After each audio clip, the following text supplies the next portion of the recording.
ವಕ್ರತುಂಡ ಮಹಾಕಾಯ ಸೂರ್ಯಕೋಟಿ ಸಮಪ್ರಭ ನಿರ್ವಿಘ್ನಂ ಕುರು ಮೇ ದೇವ ಸರ್ವಕಾರ್ಯೇಷು ಸರ್ವದಾ ಭಕ್ತಮಾನಸ ಹಂಸಾಯ ಸಚ್ಚಿದಾನಂದರೂಪಿಣೆ ನಮಃ ಶಂಕರಲಿಂಗಾಯ ನಮಃ ಸದ್ಗುರುಮೂರ್ತಯೇ ನಮಃ. ಅಪ್ಪ ಅವರ ಪಾದಾರವಿಂದಗಳಲ್ಲಿ ನನ್ನ ನಮಸ್ಕಾರಗಳನ್ನು ಸಲ್ಲಿಸುತ್ತಾ ಗುರುಭಕ್ತರಾದ ತಮ್ಮೆಲ್ಲರಿಗೂ ನನ್ನ ನಮಸ್ಕಾರಗಳನ್ನು ಅರ್ಪಿಸಿ ಇಂದಿನ ಸತ್ಸಂಗವನ್ನು ಆರಂಭ ಮಾಡ್ತಾ ಇದ್ದೇನೆ. ಅಮ್ಮ ಜೋರಾಗಿ ಮಾತಾಡಬೇಡ್ರಮ್ಮ. ಸತ್ಸಂಗಕ್ಕೆ ತಮ್ಮೆಲ್ಲರಿಗೂ ಆತ್ಮೀಯವಾದ ಸ್ವಾಗತವನ್ನು ಕೋರ್ತಾ ಇದ್ದೇನೆ. ನಾವೆಲ್ಲರೂ ಸತ್ಸಂಗದಲ್ಲಿ ಶ್ರೀಪಾದ ಶ್ರೀ ವಲ್ಲಭರ ಚರಿತ್ರೆಯನ್ನು ಕೇಳ್ತಾ ಬರ್ತಾ ಇದ್ದೀವಿ. 4 ಅಧ್ಯಾಯಗಳನ್ನು ಕೇಳಿದ್ದೀವಿ. ಇಂದು 5ನೇ ಅಧ್ಯಾಯವನ್ನು ಆರಂಭ ಮಾಡಬೇಕಾಗಿದೆ. ನಾನು ಹಳೆಯದನ್ನು ಒಂಚೂರು ನೆನಪು ಮಾಡಿಕೊಟ್ಟು ಮುಂದಿನ ಅಧ್ಯಾಯಕ್ಕೆ ಅಂದರೆ 5ನೇ ಅಧ್ಯಾಯಕ್ಕೆ ಸಾಕ್ತೇನೆ. ಶಂಕರ ಭಟ್ಟರು ಏನೋ ಒಂದು ಪ್ರಯಾಣ ಮಾಡ್ತಾ ಇದ್ದಾರೆ. ಕನ್ಯಾಕುಮಾರಿಯಿಂದ ಹಿಡಿದು ಕುರುಗಡ್ಡೆಯವರೆಗೆ ಅಂದರೆ ಕುರುವಪುರಕ್ಕೆ ಶ್ರೀಪಾದ ಶ್ರೀ ವಲ್ಲಭರ ದರ್ಶನಾರ್ಥವಾಗಿ ಅವರು ಪ್ರಯಾಣ ಮಾಡ್ತಾ ಇದ್ದಾರೆ. ಮಾರ್ಗ ಮಧ್ಯ ಸಾಕಷ್ಟು ಪುಣ್ಯಕ್ಷೇತ್ರಗಳ ಸಂದರ್ಶನಗಳನ್ನು ಮಾಡ್ತಾ ಸಾಕಷ್ಟು ಸಿದ್ಧ ಪುರುಷರು ಮಹಾತ್ಮರ ಒಂದು ಸಂದರ್ಶನವನ್ನು ಅವರ ದರ್ಶನವನ್ನು ಪಡೆದು ಅವರ ಆಶೀರ್ವಾದಗಳನ್ನು ಪಡೆದು ಶ್ರೀಪಾದ ಶ್ರೀ ವಲ್ಲಭರ ಬಗ್ಗೆ ದಾರಿಯಲ್ಲಿ ಹೋಗ್ತಾ ಹೋಗ್ತಾ ಹಲವಾರು ಸಿದ್ಧ ಪುರುಷರಿಂದ ಎಲ್ಲ ತಿಳ್ಕೋತಾ ಅವರು ಸಾಕ್ತಾ ಇದ್ದಾರೆ. ಹಾಗೆ ತಿಳ್ಕೋತಾ ಅವರು ನಾವು ಕಡೆಯ ಅಧ್ಯಾಯದಲ್ಲಿ ನೋಡಿದ್ದು ಚಿದಂಬರಂ ಕ್ಷೇತ್ರದಲ್ಲಿ ಒಂದು ಗುಹೆ ಹತ್ತಿರ ಪಳನಿ ಸ್ವಾಮಿಗಳು ಅಂತ ಒಬ್ಬರು ಮಹಾತ್ಮರನ್ನು ಸಂದರ್ಶಿಸ್ತಾರೆ. ಪಳನಿ ಸ್ವಾಮಿಗಳಿಂದ ಸಾಕಷ್ಟು ವಿಚಾರಗಳನ್ನು ಅವರು ತಿಳ್ಕೊಂಡು ಶ್ರೀಪಾದ ಶ್ರೀ ವಲ್ಲಭರ ಬಗ್ಗೆ ಸಾಕಷ್ಟು ವಿಚಾರಗಳನ್ನು ತಿಳ್ಕೊಂಡು ನಂತರ ಅವರು ಪಳನಿ ಸ್ವಾಮಿಗಳ ಆದೇಶದಂತೆ ತಿರುಪತಿ ಕ್ಷೇತ್ರಕ್ಕೆ ಅವರ ಒಂದು ಪ್ರಯಾಣವನ್ನು ಮುಂದುವರಿಸ್ತಾರೆ. ಅವರು ತಿರುಪತಿ ಕ್ಷೇತ್ರಕ್ಕೆ ಬರ್ತಾರೆ. ಅಲ್ಲಿಂದ 5ನೇ ಅಧ್ಯಾಯ ಆರಂಭ ಆಗ್ತಾ ಇದೆ. ಅದನ್ನು ನಾನು ಮುಂದುವರಿಸ್ಕೊಂಡು ಹೋಗ್ತೇನೆ. ಶಂಕರ ಭಟ್ಟರು ತಿರುಪತಿ ಕ್ಷೇತ್ರವನ್ನು ಸೇರ್ತಾರೆ. ಅವರ ಪ್ರಯಾಣ ಒಂದು ತಿರುಪತಿ ಮಹಾಕ್ಷೇತ್ರವನ್ನು ತಲುಪಿದಾಗ ಅವರಿಗೆ ಏನಾಗುತ್ತೆ, ಅಲ್ಲಿ ಅವರಿಗೆ ಹಿಂದೆಂದೂ ಅವರು ಕಂಡಿರದ ಒಂದು ರೀತಿ ಶಾಂತಿ ಒಳಗಡೆ ಮನಸ್ಸಿನಲ್ಲಿ ಅಂಥ ಒಂದು ಶಾಂತಿಯ ಅನುಭವ ಆಗುತ್ತೆ. ತಿರುಪತಿ ಮಹಾಕ್ಷೇತ್ರದಲ್ಲಿ ಅವರು ಅಲ್ಲಿ ಪುಷ್ಕರಣಿ ಏನಿದೆ, ಪುಷ್ಕರಣಿಯಲ್ಲಿ ಸ್ನಾನವನ್ನು ಮಾಡ್ತಾರೆ. ಹಾಗೆಯೇ ವೆಂಕಟೇಶ್ವರ ಸ್ವಾಮಿಯ ಒಂದು ದರ್ಶನವನ್ನು ತೆಗೆದುಕೊಂಡು ಅವರು ಅಲ್ಲಿಯೇ ಒಂದು ಅಂಗಳದಲ್ಲಿ ಧ್ಯಾನಸ್ಥರಾಗ್ತಾರೆ. ಆ ಧ್ಯಾನದಲ್ಲಿ ಅವರಿಗೆ ಏನು ಕಾಣಿಸುತ್ತೆ ಅಂದರೆ, ಶಂಕರ ಭಟ್ಟರಿಗೆ ವೆಂಕಟೇಶ್ವರರು ಮೊದಲು ಧ್ಯಾನದಲ್ಲಿ ಅವರು ಕಾಣ್ತಾರೆ. ನಂತರ ಆ ವೆಂಕಟೇಶ್ವರನ ಮೂರ್ತಿ ಅವರದ್ದು ಏನು ಧ್ಯಾನದಲ್ಲಿ ಕಾಣ್ತಿದ್ರು ಅದು ಒಂದು ಸ್ತ್ರೀ ಮೂರ್ತಿಯಾಗಿ ಪರಿವರ್ತನೆ ಆಗುತ್ತೆ. ಅಂದರೆ ಬಾಲ ತ್ರಿಪುರ ಸುಂದರಿಯಾಗಿ ಕಾಣಿಸೋದಕ್ಕೆ ಆರಂಭ ಆಗುತ್ತೆ. ಮತ್ತೆ ಒಂದು ಕೆಲವು ಕ್ಷಣಗಳು ಹಾಗೆ ಅವರು ಧ್ಯಾನವನ್ನು ಮುಂದುವರಿಸಿದಾಗ ಆ ಬಾಲ ತ್ರಿಪುರ ಸುಂದರಿ ಮೂರ್ತಿ ಏನು ಇದೆ ಅದು ಪರಮೇಶ್ವರ ಮೂರ್ತಿಯಾಗಿ ಪರಿವರ್ತನೆ ಆಗುತ್ತೆ. ಹಾಗೆಯೇ ಮತ್ತೊಂದಷ್ಟು ಸ್ವಲ್ಪ ಹೊತ್ತಿಗೆ ಮಹಾವಿಷ್ಣು ಆಗುತ್ತೆ. ಇನ್ನೂ ಸ್ವಲ್ಪ ಹೊತ್ತು ಧ್ಯಾನದ ನಂತರ ಒಂದು 16 ವರ್ಷದ ಬಹಳ ಸುಂದರವಾದಂಥ ಬಾಲಯತಿಯ ರೂಪ ಅವರಿಗೆ ದರ್ಶನ ಆಗುತ್ತೆ ಧ್ಯಾನದಲ್ಲಿ. ಅಂದರೆ ಎಲ್ಲದೂ ಅವನೇ ಅಂತ.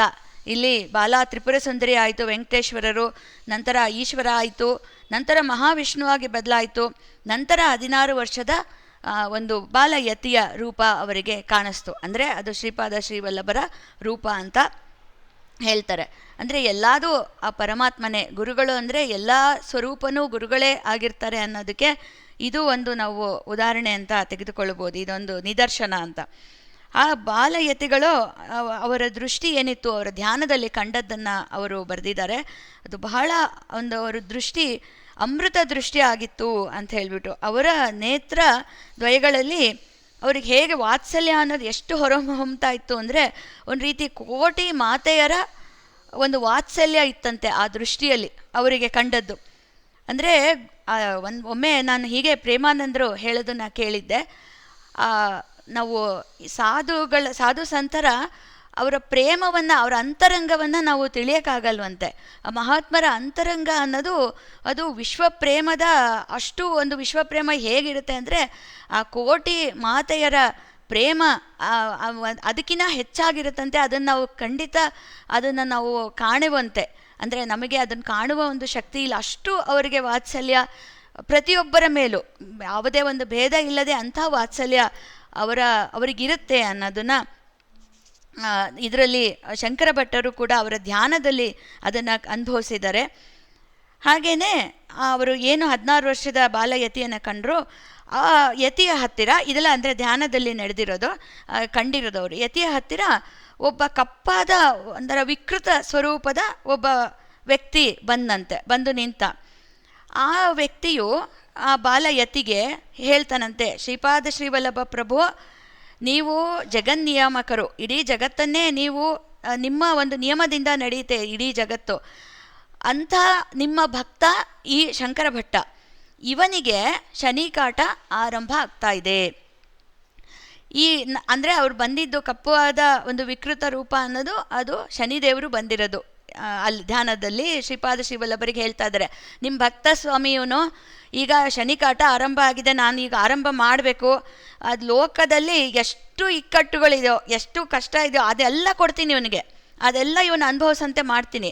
ಆದರೆ ಇವನು ನಿಮ್ಮ ಭಕ್ತ ಆಗಿರೋದ್ರಿಂದ ಆಜ್ಞೆ ಕೇಳೋಕ್ಕೋಸ್ಕರ ಬಂದಿರ್ತಾನೆ ಶನಿ ಮಹಾತ್ಮ. ಆಜ್ಞೆ ಕೇಳಬೇಕು, ನಿಮ್ಮ ಆಜ್ಞೆಗಾಗಿ ನಾನು ಕಾದಿದ್ದೀನಿ, ನನ್ನ ಕರ್ತವ್ಯ ನಾನು ಮಾಡಬೇಕು, ನೀವು ಅದಕ್ಕೆ ಅಪ್ಪಣೆ ಕೊಡಿ ಅಂತ ಹೇಳಿಬಿಟ್ಟು.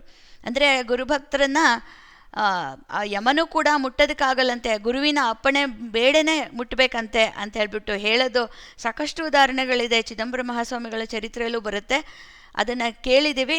ಅದೇ ಕೂಡ ಇಲ್ಲೂ ನೋಡಿ, ಶನಿ ಮಹಾತ್ಮನು ಶ್ರೀಪಾದ ಶ್ರೀವಲ್ಲಭರ ಅಪ್ಪಣೆ ಬೇಡ್ತಾ ಇದ್ದಾನೆ, ಅವ್ರ ಶನಿಕಾಟ ನನ್ನ ಕರ್ತವ್ಯ ಮಾಡಬೇಕು ಅಂತ. ಅದಕ್ಕೆ ಶ್ರೀಪಾದ ವಲ್ಲಭರು ಹೇಳ್ತಾರಂತೆ, ಶನೇಶ್ವರ ನೀನು ಕರ್ಮಕಾರಕನಪ್ಪ, ನೀನು ಜೀವಿಗಳಿಗೆ ಕರ್ಮ ಫಲವನ್ನು ಕೊಡ್ತೀಯಾ, ಅಂದರೆ ಕರ್ಮ ಫಲವನ್ನು ಅನುಭವಿಸುವಂತೆ ಮಾಡಿ ಅವರನ್ನು ಆ ಕರ್ಮದಿಂದ ಮುಕ್ತರನ್ನಾಗಿ ಮಾಡ್ತೀಯಾ, ಅದು ನಿನ್ನ ಧರ್ಮ, ಅದು ಶನೇಶ್ವರ ಸ್ವಾಮಿಯ ಕರ್ತವ್ಯ, ಅದು ಅವನು ಮಾಡ್ತಾನೆ. ಅವನು ಅಹಿತ ಅಂತ ಅಲ್ಲ, ಅಂದರೆ ಅವನು ಕರ್ಮದಿಂದ ಮುಕ್ತರನ್ನಾಗಿ ಮಾಡ್ತಾನೆ. ಅದೇನು ಒಂದು ಪಾಪ ಕರ್ಮಗಳಿರುತ್ತೆ, ಆ ಪಾಪ ಕರ್ಮಗಳಿಂದ ಅದನ್ನು ಅನುಭವಿಸುವಂತೆ ಮಾಡಿ ಮುಕ್ತರನ್ನಾಗಿ ಮಾಡ್ತಾನೆ ಎಲ್ಲ ಜನರನ್ನು ಅಂತ. ನಿನ್ನ ಕರ್ತವ್ಯ ನೀನು ಮಾಡು, ನೀನು ಅದೇ ಏನು ಇಕ್ಕಟ್ಟು ಕೊಡ್ತೀಯ, ಅವನಿಗೆ ಎಷ್ಟು ಸಂಕಟಗಳನ್ನು ಕೊಡ್ತೀಯ ನೀನು ಕೊಡು, ಆದರೆ ಅದರಿಂದ ನಾನು ಹೇಗೆ ಆ ಭಕ್ತನನ್ನು ರಕ್ಷೆ ಮಾಡ್ತೀನಿ ಅದನ್ನು ನೀನೇ ನೋಡುವಂತೆ ಮುಂದೆ ಅಂತ ಹೇಳ್ತಾರೆ. ಇದೆಲ್ಲ ಮತ್ತೊಮ್ಮೆ ನಾನು ಜ್ಞಾಪಿಸ್ತಾ ಇದ್ದೇನೆ, ಇದೆಲ್ಲ ಶಂಕರ ಭಟ್ಟರು ಧ್ಯಾನಸ್ಥರಾದಾಗ ಅವರ ಧ್ಯಾನದಲ್ಲಿ ಇದೆಲ್ಲ ಅವರಿಗೆ ಕಾಣಿಸ್ತಾ ಇದೆ. ಆಗ ಅವರಿಬ್ಬರು ಸಂಭಾಷಣೆಯನ್ನು ಕೇಳಾಗತ್ಲು ಅವರ ಧ್ಯಾನ ಹೋಯಿತು, ಅಂದರೆ ಚದುರು ಹೋಯಿತು. ಆದರೆ ಧ್ಯಾನ ಮಾಡೋಕ್ಕಾಗಲಿಲ್ಲ, ಏಕೆಂದರೆ ಅದನ್ನು ಕೇಳ್ತಾರಲ್ಲ, ಇನ್ನು ಎಲ್ಲಿ ಜಗತ್ತಿನಲ್ಲಿ ಎಷ್ಟು ಇಕ್ಕಟ್ಟುಗಳಿದೋ ಅಷ್ಟು ಕೊಡ್ತೀನಿ ಇವನಿಗೆ ಅಂತ ಶನಿದೇವ್ರು ಹೇಳಿದ್ದು, ನೀನು ಕೊಡು ನಾನು ಕಾಪಾಡ್ತೀನಿ ಅಂತ ಹೇಳಿದ್ದು. ಅದ್ರಲ್ಲಿ ಕೇಳಿದ ಮೇಲೆ ಇವ್ರಿಗೆ ಧ್ಯಾನ ಹತ್ತಲಿಲ್ಲ, ಮತ್ತೆ ಎದ್ರು.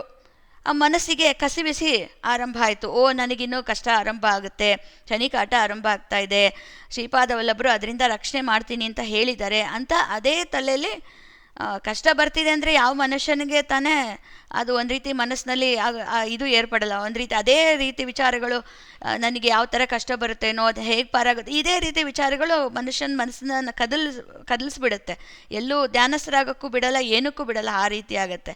ಹಾಗೆ ಶಂಕರ ಭಟ್ರಿಗೂ ಆಗಿ ತಿರುಮಲದಲ್ಲಿದ್ದರು, ಅಲ್ಲಿಂದ ಅವರು ತಿರುಪತಿಗೆ ಬಂದ್ರಂತೆ.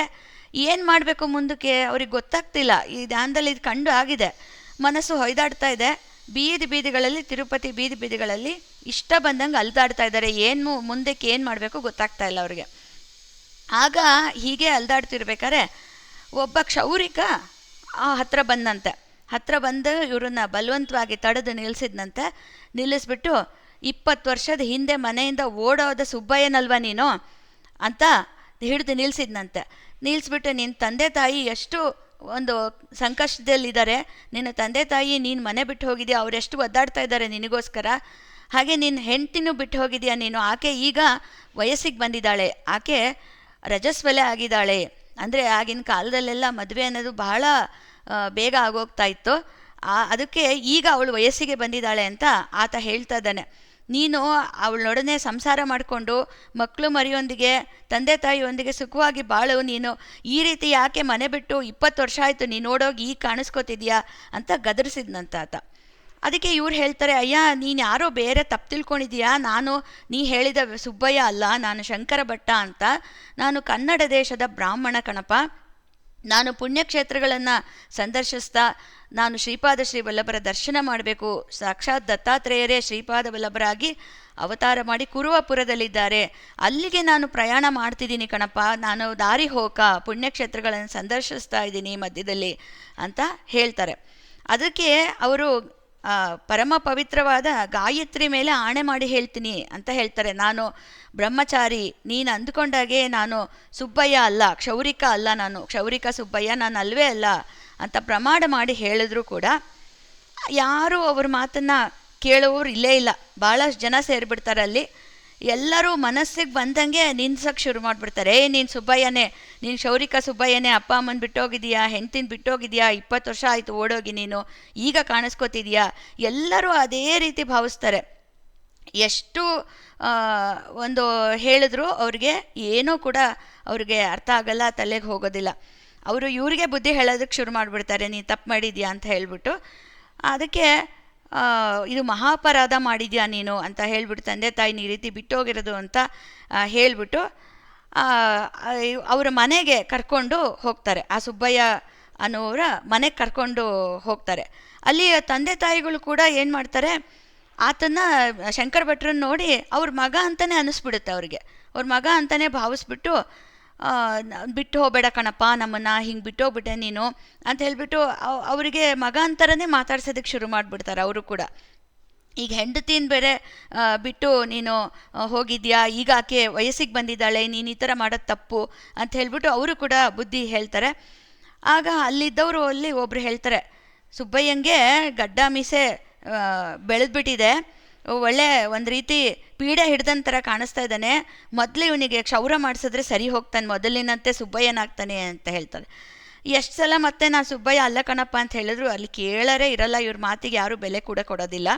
ಬಲವಂತವಾಗಿ ಇವರಿಗೆ ಶಂಕರ ಭಟ್ರಿಗೆ ಗಡ್ಡ ಮೀಸೆ ತೆಗೆದು ತಲೆನ ಎಲ್ಲ ನುಣ್ಣಗೆ ಬೋಳಿಸ್ಬಿಟ್ಟು ಅದು ಯಜ್ಞೋಪವೀತ ಕೂಡ ಕಿತ್ತು ಬಿಸಾಡ್ಬಿಡ್ತಾರೆ. ಏಕೆಂದರೆ ಅವರು ಭಾವಿಸ್ತಾ ಇರೋದು ಈತ ಕ್ಷೌರಿಕ ಸುಬ್ಬಯ್ಯ ಅಂತ ಹೇಳಿಬಿಟ್ಟು ಶಂಕರ ಭಟ್ರನ್ನು ಭಾವಿಸ್ತಾ ಇದ್ದಾರೆ. ಸರಿ, ಏನಾದ್ರೂ ತಾನು ಸುಬ್ಬಯ್ಯ ಅಂತ ಒಪ್ಕೋತಿಲ್ವಲ್ಲ ಅಂತ ಅವರಿಗೆಲ್ಲ ಇವ್ರ ಬಗ್ಗೆ ಶಂಕರ ಭಟ್ಟ ನಾನು ಕನ್ನಡ ದೇಶದವನು, ನಾನು ಬ್ರಾಹ್ಮಣ ಅಂತ ಹೇಳ್ತಾ ಇದ್ದಾರಲ್ಲ ಇವರು ಅಂತ ಹೇಳ್ತಾ ಇದ್ದಾನೆ ಸುಬ್ಬಯ್ಯ ಅಂತ ಅವರಿಗೆಲ್ಲ. ಅದಕ್ಕೆ ಇವನಿಗೇನೋ ತಲೆ ಕೆಟ್ಟಿರಬೇಕು, ಈ ಥರ ಹೇಳ್ತಾ ಇದ್ದಾನೆ ಅಂತ ಅವ್ರೇನು ಮಾಡ್ತಾರೆ, ಅವ್ರಿಗೆ ಗೊತ್ತಿದ್ದ ಒಬ್ಬ ಈ ಭೂತ ಪ್ರೇತ ಬಿಡಿಸೋದು ಅಂತ ಹೇಳ್ತಾರಲ್ಲ, ಭೂತ ವೈದ್ಯ ಅಂತ, ಅಂಥವ್ರನ್ನ ಒಬ್ಬರನ್ನ ಅವ್ರಿಗೆ ಗೊತ್ತಿದ್ದವ್ರನ್ನ ಕರೆಸ್ತಾರೆ ಮನೆಗೆ. ಆತ ಅವನ ವೇಷವಂತೂ ಬಹಳ ವಿಚಿತ್ರ ವಿಕಾರವಾಗಿರುತ್ತೆ. ಅವನ ದೃಷ್ಟಿವಂತೂ ನೋಡಿದ್ರೆ ಒಂಥರ ಶಂಕರ ಭಟ್ರಿಗೆ ಎಷ್ಟು ಆ ನೋಟನೇ ಬಾಧೆ ಕೊಡ್ತಾ ಇತ್ತಂತೆ. ಒಳ್ಳೆ ಗರಗಸದಿಂದ ಇರಿತಾ ಇದ್ದಾರೆ ಅನ್ನೋ ಒಂಥರ ನೋಟ ಆ ಒಂದು ಮಾಂತ್ರಿಕ ಅನ್ನೋದು. ಅವನೇನು ಮಾಡ್ತಾನೆ, ಕಟ್ಟಿ ಹಾಕ್ತಾನೆ ಶಂಕರ ಭಟ್ರನ್ನ. ತಲೆಯನ್ನು ಬೇರೆ ಬೋಳ್ಸಿರ್ತಾರಲ್ಲ, ಕತ್ತಿಯಿಂದ ತಲೆ ಮೇಲೆ ಚುಚ್ಚಿ ಗಾಯ ಮಾಡ್ತಾನಂತೆ. ಆ ಗಾಯದ ಮೇಲೆ ನಿಂಬೆಹಣ್ಣಿನ ರಸ ಹಿಂಡ್ತಾನಂತೆ. ಇನ್ನೂ ಏನೇನೋ ರಸಗಳನ್ನು ತಂದು ಸುರಿತಾನಂತೆ ತಲೆ ಮೇಲೆ. ಇವರಿಗೆ ನೋವು ಅಂದರೆ ಅದನ್ನು ಅನುಭವಿಸೋಕ್ಕೆ ಸಾಧ್ಯ ಇಲ್ಲ, ಆ ಮಟ್ಟದ ನೋವಾಗುತ್ತೆ ಶಂಕರ ಭಟ್ರಿಗೆ. ಇನ್ನು ಮನೆ ಬಿಟ್ಟು ಹೋದ್ಮೇಲೆ ಈ ಸುಬ್ಬಯ್ಯನಿಗೆ ಬ್ರಾಹ್ಮಣ ದೆವ್ವ ಹಿಡ್ಕೊಂಬಿಟ್ಟಿದೆ ಅಂತ ಹೇಳ್ಬಿಟ್ಟು ಅದರಿಂದ ಏನೋ ಜನಿವಾರನ ಹಾಕ್ಕೊಂಡು ಮಂತ್ರ ಹೇಳೋದನ್ನು ಹೇಳ್ತಾ ಇದೆ ಇದು ಅಂತ ಹೇಳ್ಬಿಟ್ಟು ಅವನು ಶುರು ಮಾಡ್ತಾನೆ. ಇದಕ್ಕೆ ಹೋಗಲಿ, ಅಲ್ಲಿ ತಿರುಪತಿಯಲ್ಲಿದ್ದ ಬ್ರಾಹ್ಮಣರು ಅವರು ಏನಾದರೂ ಇದಕ್ಕೆ ಪರಿಹಾರ ಕೊಡ್ತಾರೇನು ಅಂದರೆ ಅವರು ಕೂಡ ಸುಮ್ಮನಾಗ್ಬಿಟ್ರಂತೆ ಇದಕ್ಕೆ.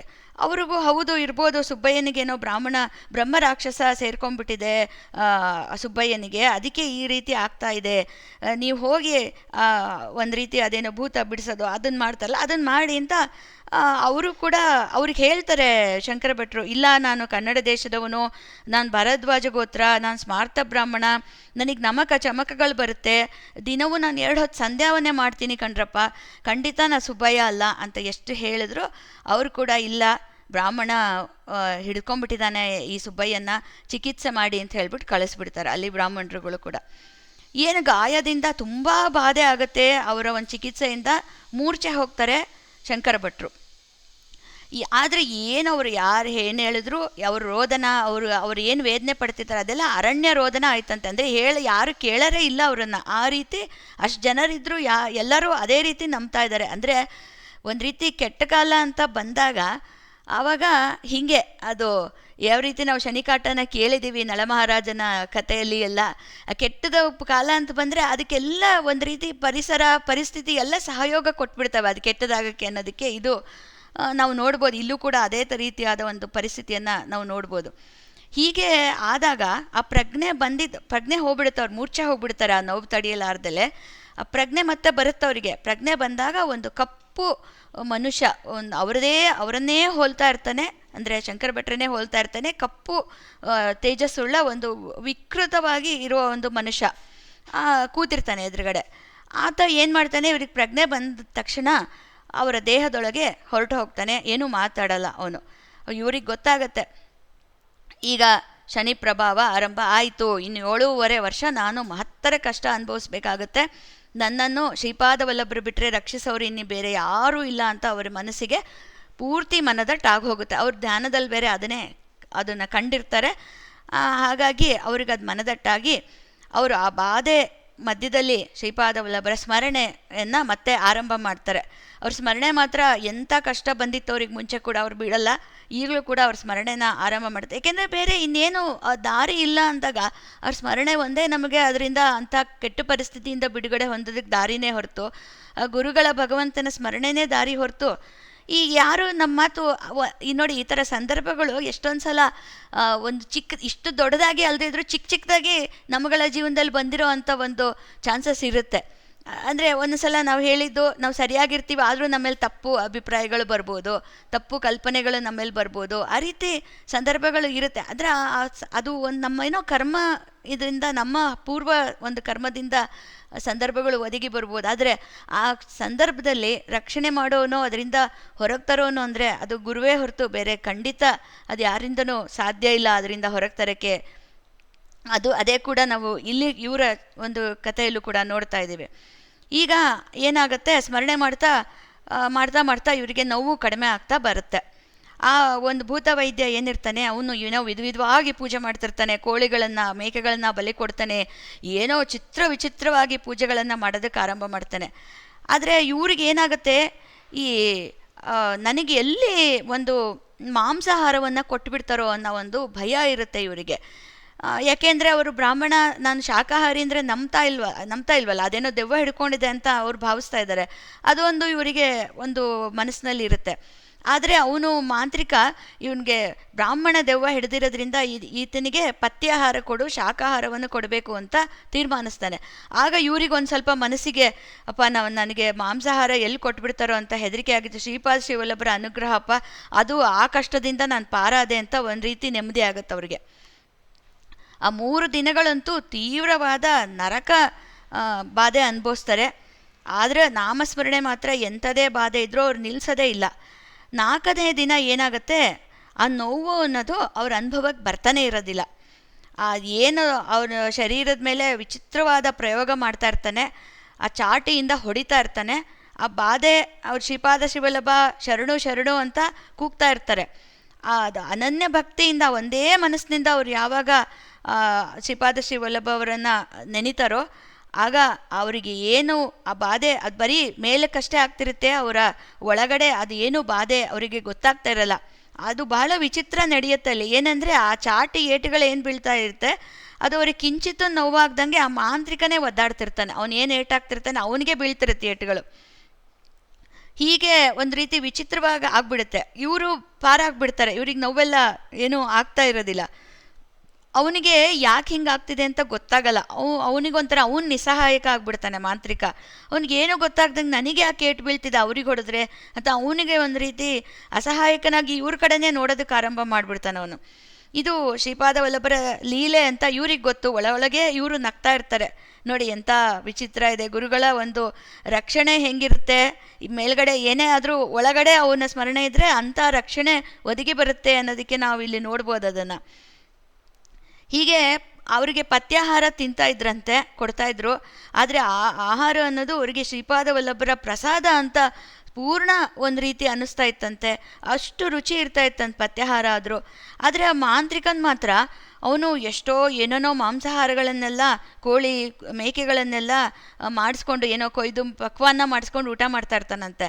ಅವನಿಗೆ ಏನು ಪಕ್ವಾನ್ನ ಆದರೂ ಅದು ವಿಷದ ಥರ ಅನ್ನಿಸ್ತಕ್ಕೆ ಶುರುವಾಯ್ತಂತ ಅವನಿಗೆ. ಈ ರೀತಿ ಅವನಿಗೆ ಆರೋಗ್ಯ ಕ್ಷೀಣಿಸೋದಕ್ಕೆ ಆರಂಭ ಆಯಿತು.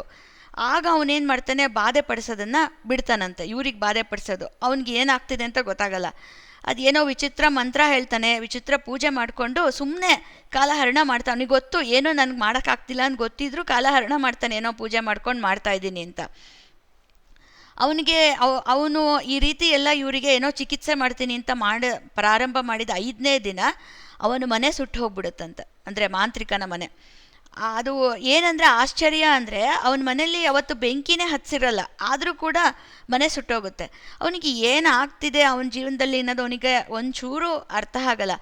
ಅವನಿಗೆ 6ನೇ ದಿನ ಮತ್ತೆ ಬರ್ತಾನೆ ಚಿಕಿತ್ಸೆಗೆ, ಇವ್ರಿಗೆ ಚಿಕಿತ್ಸೆ ಕೊಡೋಕ್ಕೆ ಅಂತ. ಮುಖ ಎಲ್ಲ ಸಪ್ಪೆ ಇಟ್ಟೋಗಿರುತ್ತೆ, ಮನೆ ಬೇರೆ ಒಂದು ಸುಟ್ಟೋಗ್ಬಿಟ್ಟಿರುತ್ತೆ. ಅದಕ್ಕೆ ಹೇಳ್ತಾನೆ, ಇವರ ಏನು ಸುಬ್ಬಯ್ಯ ಅಂತ ಇವ್ರು ಏನು ಹಿಡ್ಕೊಂಬಂದಿದ್ದಾರೆ ಶಂಕರ ಭಟ್ರನ್ನ, ಅವರ ತಂದೆ ತಾಯಿ ಅಂತ ಯಾರು ಇರ್ತಾರಲ್ಲ ಅವ್ರ ಮನೆಗೆ ಯಾರು ಹಿಡ್ಕೊಂಬಂದಿದ್ದಾರೆ ಆ ತಂದೆ ತಾಯಿಗಳಿಗೆ ಹೇಳ್ತಾನೆ, ನೋಡಿ ಇದು ಸ್ವಲ್ಪ ನಾನು ಇದನ್ನು ಬಿಡಿಸ್ಬೇಕು ಅಂತಂದರೆ ಇನ್ನೂ ಹೆಚ್ಚಿನ ಪೂಜೆ ಮಾಡಬೇಕು, ನಾನು ಏನೇನೋ ನಾನು ಕ್ಷುದ್ರ ಶಕ್ತಿಗಳನ್ನು ಪ್ರಸನ್ನ ಮಾಡ್ಕೋಬೇಕು, ಬೇತಾಳುಗಳನ್ನೆಲ್ಲ ನಾನು ಪ್ರಸನ್ನ ಮಾಡ್ಕೋಬೇಕು, ಅದರಿಂದ ತುಂಬ ಹಣ ಖರ್ಚಾಗುತ್ತೆ, ಭಾಳ ವಿಶೇಷ ಪೂಜೆ ಮಾಡಿದ್ರೆ ಮಾತ್ರ ನಿಮ್ಮ ಮಗನಿಗೆ ಈ ಒಂದು ದೆವ್ವ ಬಿಡುತ್ತೆ ಅಂತ ಹೇಳ್ಬಿಟ್ಟು ಸುಬ್ಬಯ್ಯನ ತಂದೆ ತಾಯಿ ಏನಿರ್ತಾರೆ ಅವ್ರಿಗೆ ಹೇಳ್ತಾರೆ. ಇದನ್ನೆಲ್ಲ ನೋಡ್ಬಿಟ್ಟು ಶಂಕರ ಭಟ್ರಿಗೆ ಗೊತ್ತಾಗತ್ತೆ, ಇವನು ಏನೂ ಮಾಡೋಕ್ಕಾಗಲ್ಲ ಇವನಿಗೆ. ಯಾಕೆ ಅಂತಂದರೆ ಸುಬ್ಬಯ್ಯ ಅಲ್ವೇ ಅಲ್ಲ, ನಾನು ಶಂಕರ ಭಟ್ಟನ ಕರ್ಕೊಂಬಂದು ಸುಬ್ಬಯ್ಯನ ಮಾಡ್ತೀನಿ ಅಂತ ಮಾಡ್ತಾ ಇದ್ದಾನೆ, ಏನೇನೋ ಮಾಡಿ ಅದು ಯಾವುದೂ ಬಗೆಹರಿಲಿಲ್ಲ ಅಂತ ಈಗ ಸುಮ್ಮನೆ ದುಡ್ಡು ಅವ್ರ ಆಸ್ತಿ ಪಾಸ್ತಿ ಎಲ್ಲ ಹೊಡಿತಾನೆ ಅಂತ ಹೇಳ್ಬಿಟ್ಟು ಇವ್ರೇನು ಮಾಡ್ತಾರೆ, ಅವರು ಸುಬ್ಬಯ್ಯನ ತಂದೆ ತಾಯಿಗಳು ಅವ್ರಿಗೆ ಹೇಳ್ತಾರೆ, ನಿಮ್ಮ ಆಸ್ತಿ ಪಾಸ್ತಿಗಳನ್ನೆಲ್ಲ ಮಾರಿ ಆ ಮಾಂತ್ರಿಕನಿಗೆ ಹಣ ಕೊಡಬೇಡಿ, ನಾನು ಆರೋಗ್ಯವಾಗಿದ್ದೇನೆ, ನಾನು ನಿಮ್ಮನ್ನು ತಂದೆ ತಾಯಿಗಳಂತಲೇ ಭಾವಿಸ್ತೀನಿ ಅಂತ ಇವರು ಒಂದು ಮಾತನ್ನು ಹೇಳ್ತಾರೆ. ಇದನ್ನು ಕೇಳಿದಾದ್ಮೇಲಿಂದ ಅವರಿಗೆ ಆ ತಂದೆ ತಾಯಿಗಳು ಭಾಳ ಆನಂದ ಆಗ್ಬಿಡುತ್ತೆ, ನನ್ನ ಮಗ ಸರಿ ಹೋದ, ನನ್ನ ಮಗ ಒಪ್ಕೊಂಡ ಅಂತ. ಅಂದರೆ ಪಾಪ ಇವರು ಅವರನ್ನ ಕಷ್ಟಕ್ಕೆ ಬೀಳದೇ ಇರಲಿ ಅಂತ ಹೇಳ್ಬಿಟ್ಟು ಇವರು ಆ ರೀತಿ ಒಂದು ಮಾತನ್ನು ಹೇಳ್ತಾರೆ. ಅವರ ತಂದೆ ತಾಯಿಗಳಿಗೆ ಎಷ್ಟು ಆನಂದ ಆಗ್ಬಿಡುತ್ತೆ ಅಂದರೆ ಅವ್ರ ಕಣ್ಣಲ್ಲಿ ಆನಂದ ಬಾಷ್ಪ ಸುರಿತಾ ಇರುತ್ತಂತೆ. ಪಾಪ ಅದನ್ನು ನೋಡಿಬಿಟ್ಟು ಇವ್ರಿಗೂ ಕೂಡ ಶಂಕರ ಭಟ್ರಿಗೆ ಅವರ ಒಂದು ಸಂತೋಷ ನೋಡ್ಬಿಟ್ಟು ಇವ್ರಿಗೂ ಕಣ್ಣಲ್ಲಿ ನೀರು ಬರುತ್ತೆ ಪಾಪ. ಆದರೆ ಇಲ್ಲಿ ಇನ್ನೊಂದು ವಿಚಾರ ಅವ್ರಿಗೆ ಬರುತ್ತೆ, ಅಲ್ಲ ತಂದೆ ತಾಯಿಗಳನ್ನೇನೋ ಬಚಾವ್ ಮಾಡೋದಕ್ಕೆ ಆ ಸುಬ್ಬಯ್ಯನ ತಂದೆ ತಾಯಿಗಳನ್ನು ನಾನು ಈ ರೀತಿ ಅಂದ್ಬಿಟ್ಟೆ, ಈಗ ಅವನ ಹೆಂಡ್ತಿನ ಸ್ವೀಕರಿಸ್ಬೇಕಲ್ಲ, ಇದೆಂಥ ವಿಷಮ ಪರಿಸ್ಥಿತಿ ಬಂತಪ್ಪ ನನಗೆ, ಅವನ ಹೆಂಡ್ತಿನ ನನ್ನ ಹೆಂಡ್ತಿ ಅಂತ ಸ್ವೀಕರಿಸೋದು ಬಂದ್ಬಿಡ್ತಲ್ಲ ಅಂತ ಹೇಳಿಬಿಟ್ಟು ಇದಕ್ಕೆ ಏನು ಮಾಡಲಿ, ಅದಕ್ಕೆ ಏನು ಈ ರೀತಿ ಇದು ತುಂಬ ದ್ರೋಹ, ನಂಬಿಕೆ ದ್ರೋಹ ಆಗ್ಬಿಡುತ್ತೆ, ಇದಕ್ಕಿಂತ ದುರದೃಷ್ಟ ನನಗೆ ಬೇರೆ ಯಾವುದೂ ಇರೋದಿಲ್ಲ, ಏನು ವಿಧಿ ಇಷ್ಟು ಕ್ರೂರವಾಗಿದೆ ನನ್ನ ಮೇಲೆ ಅಂತ ಅವರು ಒಳಗೆ ಮನಸ್ಸೊಳಗಡೆನೆ ಒದ್ದಾಡ್ತಾರೆ. ಹೇಗಪ್ಪ ತಪ್ಪಿಸ್ಕೊಳ್ಳಿ ಇದರಿಂದ ಅಂತ ಹೇಳ್ಬಿಟ್ಟು. ಪರಸ್ತ್ರೀ ಮಾತೃ ಸಮಾನ, ಅವ್ರು ನೋಡಿದ್ರೆ ಬ್ರಹ್ಮಚಾರಿಗಳು ಪಾಪ, ಅವರು ಪರಸ್ತ್ರೀ ಮಾತೃ ಸಮಾನ ಅಲ್ವಾ, ಏನು ಮಾಡಲಿ ಇದಕ್ಕೆ ಅಂತ ಅವರು ಮತ್ತಿನ್ನೇನು ಶ್ರೀಪಾದವಲ್ಲಭರೇ ನನ್ನನ್ನು ಕಾಪಾಡಬೇಕು, ನನ್ನಿಂದ ಯಾವುದೇ ರೀತಿ ಅಧರ್ಮ ಕಾರ್ಯ ಆಗದೇ ಇರುವಂತೆ ಕಾಪಾಡಿ ಅಂತ ಶ್ರೀಪಾದವಲ್ಲಭರನ್ನು ಮನಸಾರೆ ಅವರು ಬೇಡ್ಕೊಳ್ತಾರೆ. ಇದೇನು ಚಿಕಿತ್ಸೆ ಆಗಿರುತ್ತೆ ಆ 7ನೇ ದಿನ ಬರುತ್ತೆ. ಆ 7ನೇ ದಿನ ಬಂದಾಗ ಆ ಸುಬ್ಬಯ್ಯನ ಹೆಂಡತಿ ಇವರಿಗೆ ಸೇವೆ ಮಾಡ್ತಾ ಇರ್ತಾಳೆ, ಅಂದರೆ ಇವರಿಗೆ ಊಟವನ್ನು ಕೊಡೋದು ಆ ರೀತಿಯ ಸೇವೆಯನ್ನು ಆಕೆ ಮಾಡ್ತಾ ಇರ್ತಾಳೆ ಸುಬ್ಬಯ್ಯನ ಹೆಂಡತಿ. ಆಗ ಅವರು ಸುಬ್ಬಯ್ಯನ ಹೆಂಡತಿನ ಮಾತಾಡಿಸ್ತಾರೆ ಶಂಕರ ಭಟ್ರು, ನಿನಗೆ ನನ್ನನ್ನು ನೋಡಿ ಏನು ಅನಿಸುತ್ತೆ, ನಾನು ಸುಬ್ಬಯ್ಯನೇ ನಿಜವಾಗ್ಲೂ ನಿನ್ನ ಗಂಡ ಅಂತ ನಿನಗೆ ಅನಿಸುತ್ತಾ ಅಂತ ಕೇಳ್ತಾರೆ. ಅದಕ್ಕೆ ಆಕೆ ಹೇಳ್ತಾಳೆ, ನಾನು ಆಕೆ ಪಾಪ ಮದುವೆ ಆದಾಗ 2 ವರ್ಷದ ಹುಡುಗಿ ಇರ್ತಾಳಂತೆ ನೋಡಿ, 2 ವರ್ಷದ ಹುಡುಗಿಗೆ ಮದುವೆ ಮಾಡಿರ್ತಾರೆ. 2 ವರ್ಷದ ಮಗು ಆಗಿದ್ದೆ ನಾನು, ಈಗ ಆಕೆಗೆ 20 ವರ್ಷಗಳಾಗಿದೆ. ಅದಕ್ಕೆ ನಾನು ಅವ್ರು ಹೇಗಿದ್ದಾರೆ ನನ್ನ ಯಜಮಾನ್ರು ನನಗೆ ನಿಜವಾಗ್ಲೂ ಗೊತ್ತಿಲ್ಲ, ಅವ್ರು ಹೇಗಿದ್ದಾರೆ ನನಗೆ ಗುರ್ಸೋಕ್ಕೆ ಕೂಡ ಆಗಲ್ಲ, ಆ ಪರಮೇಶ್ವರನಿಗೆ ಮಾತ್ರ ಗೊತ್ತು. ಆದರೆ ನಾನು ಒಂದು ಮಾತ್ರ ಹೇಳಬಲ್ಲೆ ನೋಡಿ, ಆಕೆ ಅಂದರೆ ಆ ಕಾಲದಲ್ಲಿ ಆಕೆ ಕೂಡ ಎಷ್ಟು ಸಂಸ್ಕಾರ ಇತ್ತು ಅಂತ ಅನ್ನೋದು ನಮಗೆ ಇಲ್ಲಿ ನೋಡಬೇಕು ನಾವು.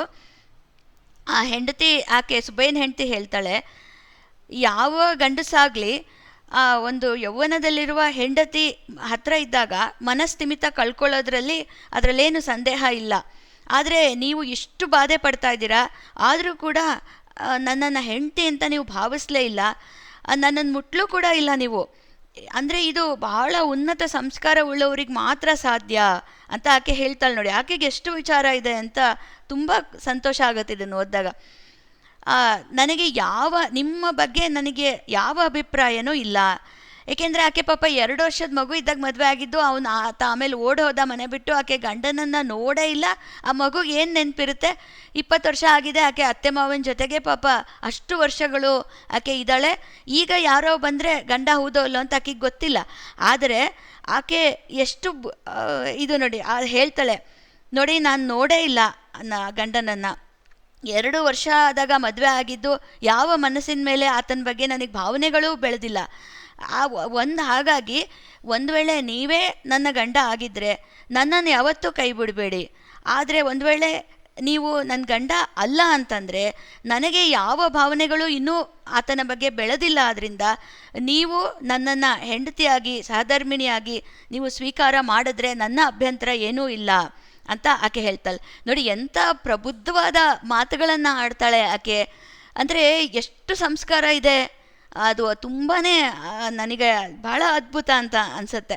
ಮತ್ತು ಯಾವುದೇ ಒಂದು ವಿದ್ಯಾರ್ಜನೆ ಅಂತ ಏನೋ ಆ ಥರದ್ದು ಯಾವುದೂ ಇಲ್ಲ. ಅದೇ ಸಂಸ್ಕಾರಕ್ಕೆ ಹೋಗಿ ನಾವು ಸ್ಕೂಲ್ಗೆ ಹೋಗಿ ಓದೋದ್ರಿಂದ ಬರಲ್ಲ ಸಂಸ್ಕಾರ.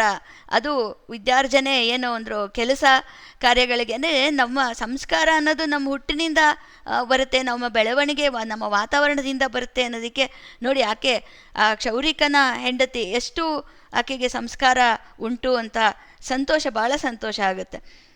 ಹೀಗೆ ಆಕೆ ಕೇಳ್ತಾಳೆ ನೋಡಿ, ನೀವು ಹೇಗೆ ಹೇಳ್ತಿರೋ ನಾನು ಹಾಗೆ ನಡೆದುಕೊಳ್ತೇನೆ. ನೀವು ಒಂದು ವೇಳೆ ನನ್ನನ್ನು ಸ್ವೀಕಾರ ಮಾಡಿದ್ರೆ ನೀವು ಏನು ಒಂದು ಧರ್ಮವನ್ನು ಪಾಲಿಸ್ತಿರೋ, ನಿಮ್ಮ ಏನು ಒಂದು ಧರ್ಮ ಇದೋ ಅದಕ್ಕೆ ನಾನು ತಕ್ಕಂತೆ ನಾನು ಬಾಳ್ತೀನಿ ಅಂತ ಆಕೆ ಹೇಳ್ತಾಳೆ. ಆಗ ಆಕೆ ಕೇಳ್ತಾಳೆ, ನೀವು ಸದಾ ಸ್ಮರಣೆ ಮಾಡ್ತಾ ಇದ್ರಿ, ಏನೇ ಬಾಧೆ ಆದರೂ ಶ್ರೀಪಾದ ವಲ್ಲಭ ಅಂತಿದ್ರಲ್ಲ, ಅವ್ರು ಯಾರು? ಅವರು ಸದ್ಗುರುಗಳ? ಅವ್ರು ಸದ್ಗುರುಗಳಾದರೆ ನಮ್ಮ ಈ ಒಂದು ಸಂಕಟವನ್ನು, ನಮ್ಮ ಧರ್ಮಸಮ್ಮತವಾದ ಒಂದು ಪರಿಹಾರ ಕೊಡಿ ಅಂತ ನಾವು ಅವ್ರನ್ನೇ ಕೇಳ್ಕೊಳ್ಳೋಣ ಅಂತ ಆಕೆ ಹೇಳ್ತಾಳೆ. ಆಗ ಆಕೆ ಮಾತುಗಳು ಬಹಳ ಧರ್ಮಯುಕ್ತವಾಗಿರುತ್ತೆ. ಅವ್ರ ಶಂಕರ ಭಟ್ರಿಗೆ ಬಹಳ ಅದಕ್ಕೆ ಅವರು ಮನಸ್ಸು ಅವರಿಗೆ ಅದನ್ನು ಒಪ್ಕೊಳ್ಳುತ್ತೆ. ಆದರೆ ಅದಕ್ಕೆ ಅವ್ರು ಹೇಳ್ತಾರೆ, ನೋಡಮ್ಮ, ಶ್ರೀಪಾದ ವಲ್ಲಭ ಸಾಕ್ಷಾತ್ ದತ್ತಾತ್ರೇಯರೇ ಅವರು ಕಲಿಯುಗದಲ್ಲಿ ಅವರ ಅವತಾರ ಆಗಿದೆ.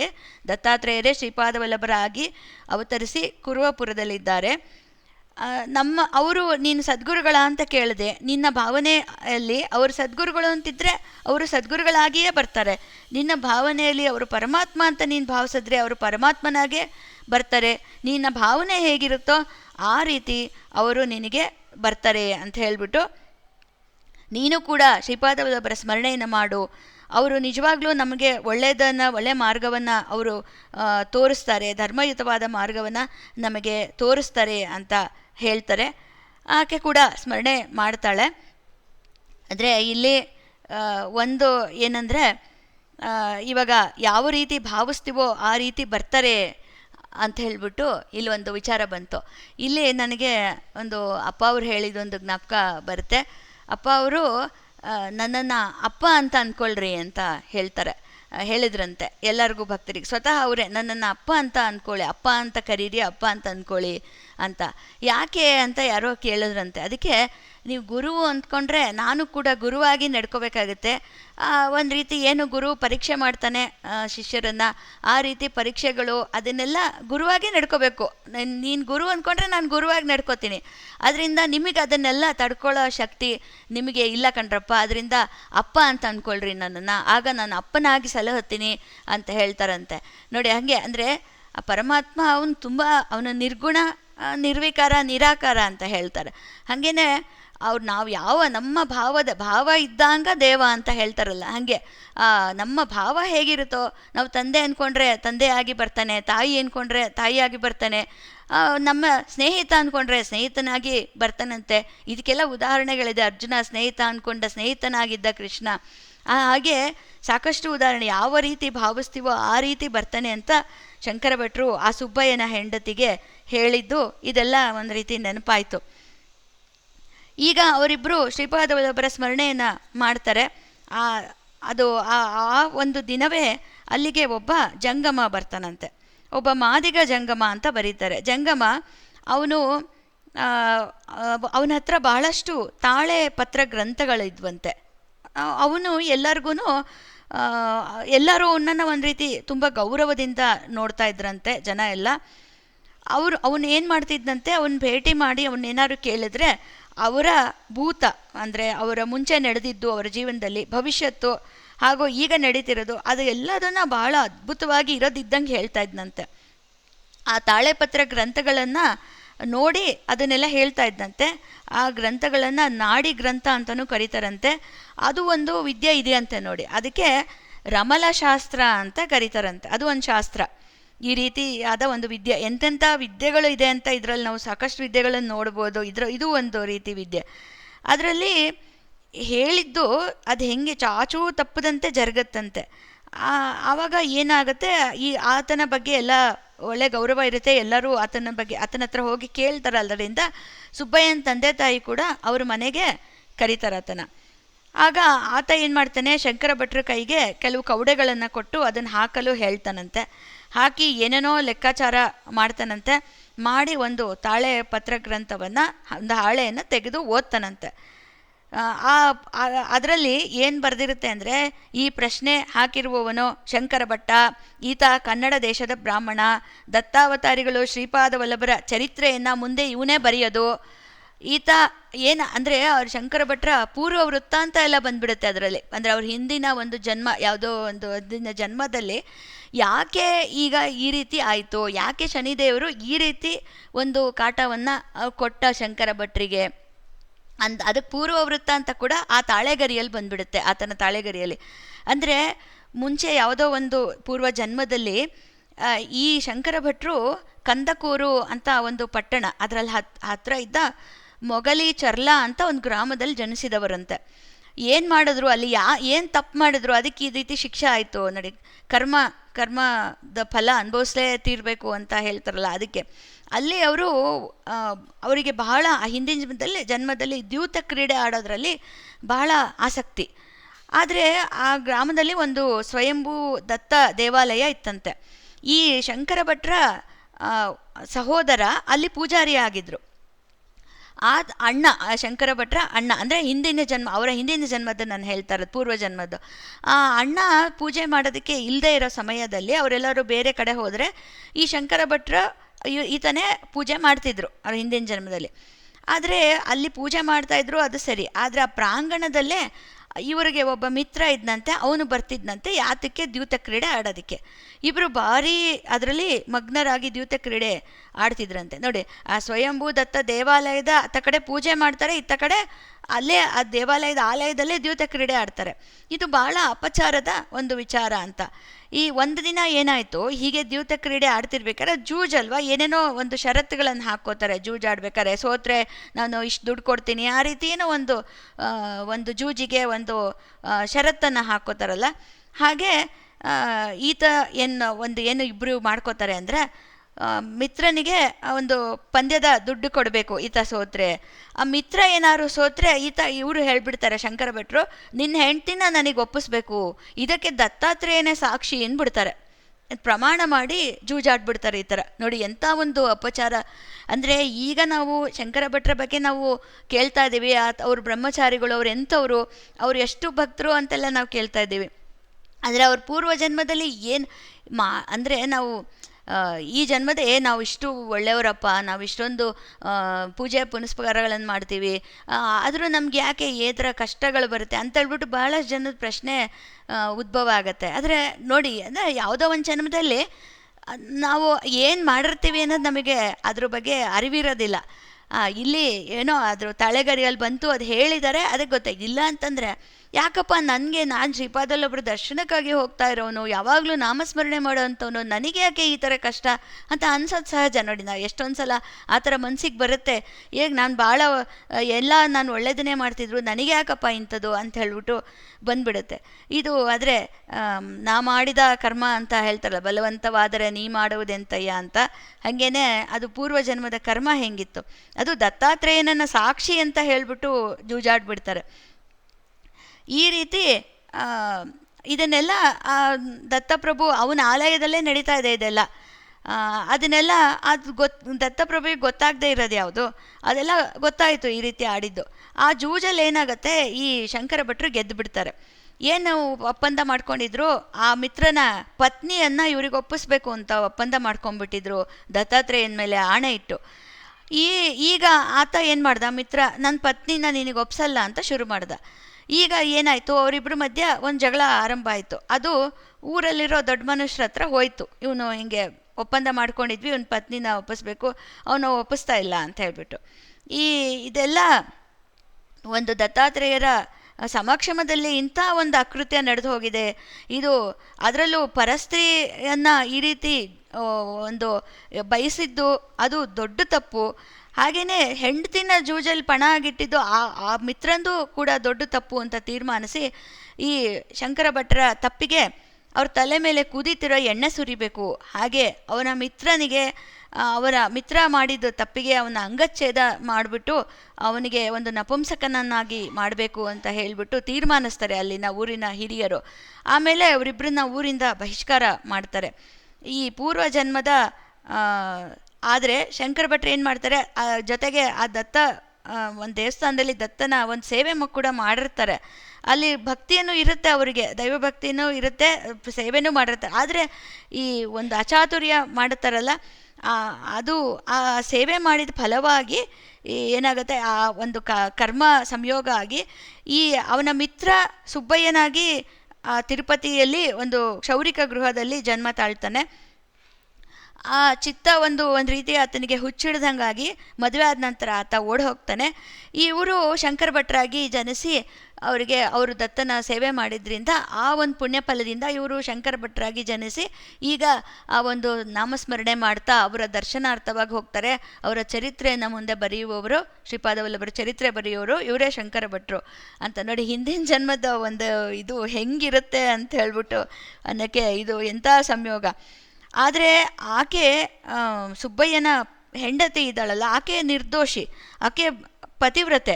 ಆ ಪ್ರಭಾವದಿಂದ ಸುಬ್ಬಯ್ಯನಿಗೆ ಹುಚ್ಚು ಬಿಟ್ಟು ಹೋಗುತ್ತೆ ಅಂತ ಈ ಒಂದು ಶಾಸ್ತ್ರ, ರಮಲಶಾಸ್ತ್ರ ಕೇಳಿದ ಮಾರನೇ ದಿನವೇ ಆತ ಊರಿಗೆ ವಾಪಸ್ಸು ಬರ್ತಾನೆ ಆಕೆ ಗಂಡ.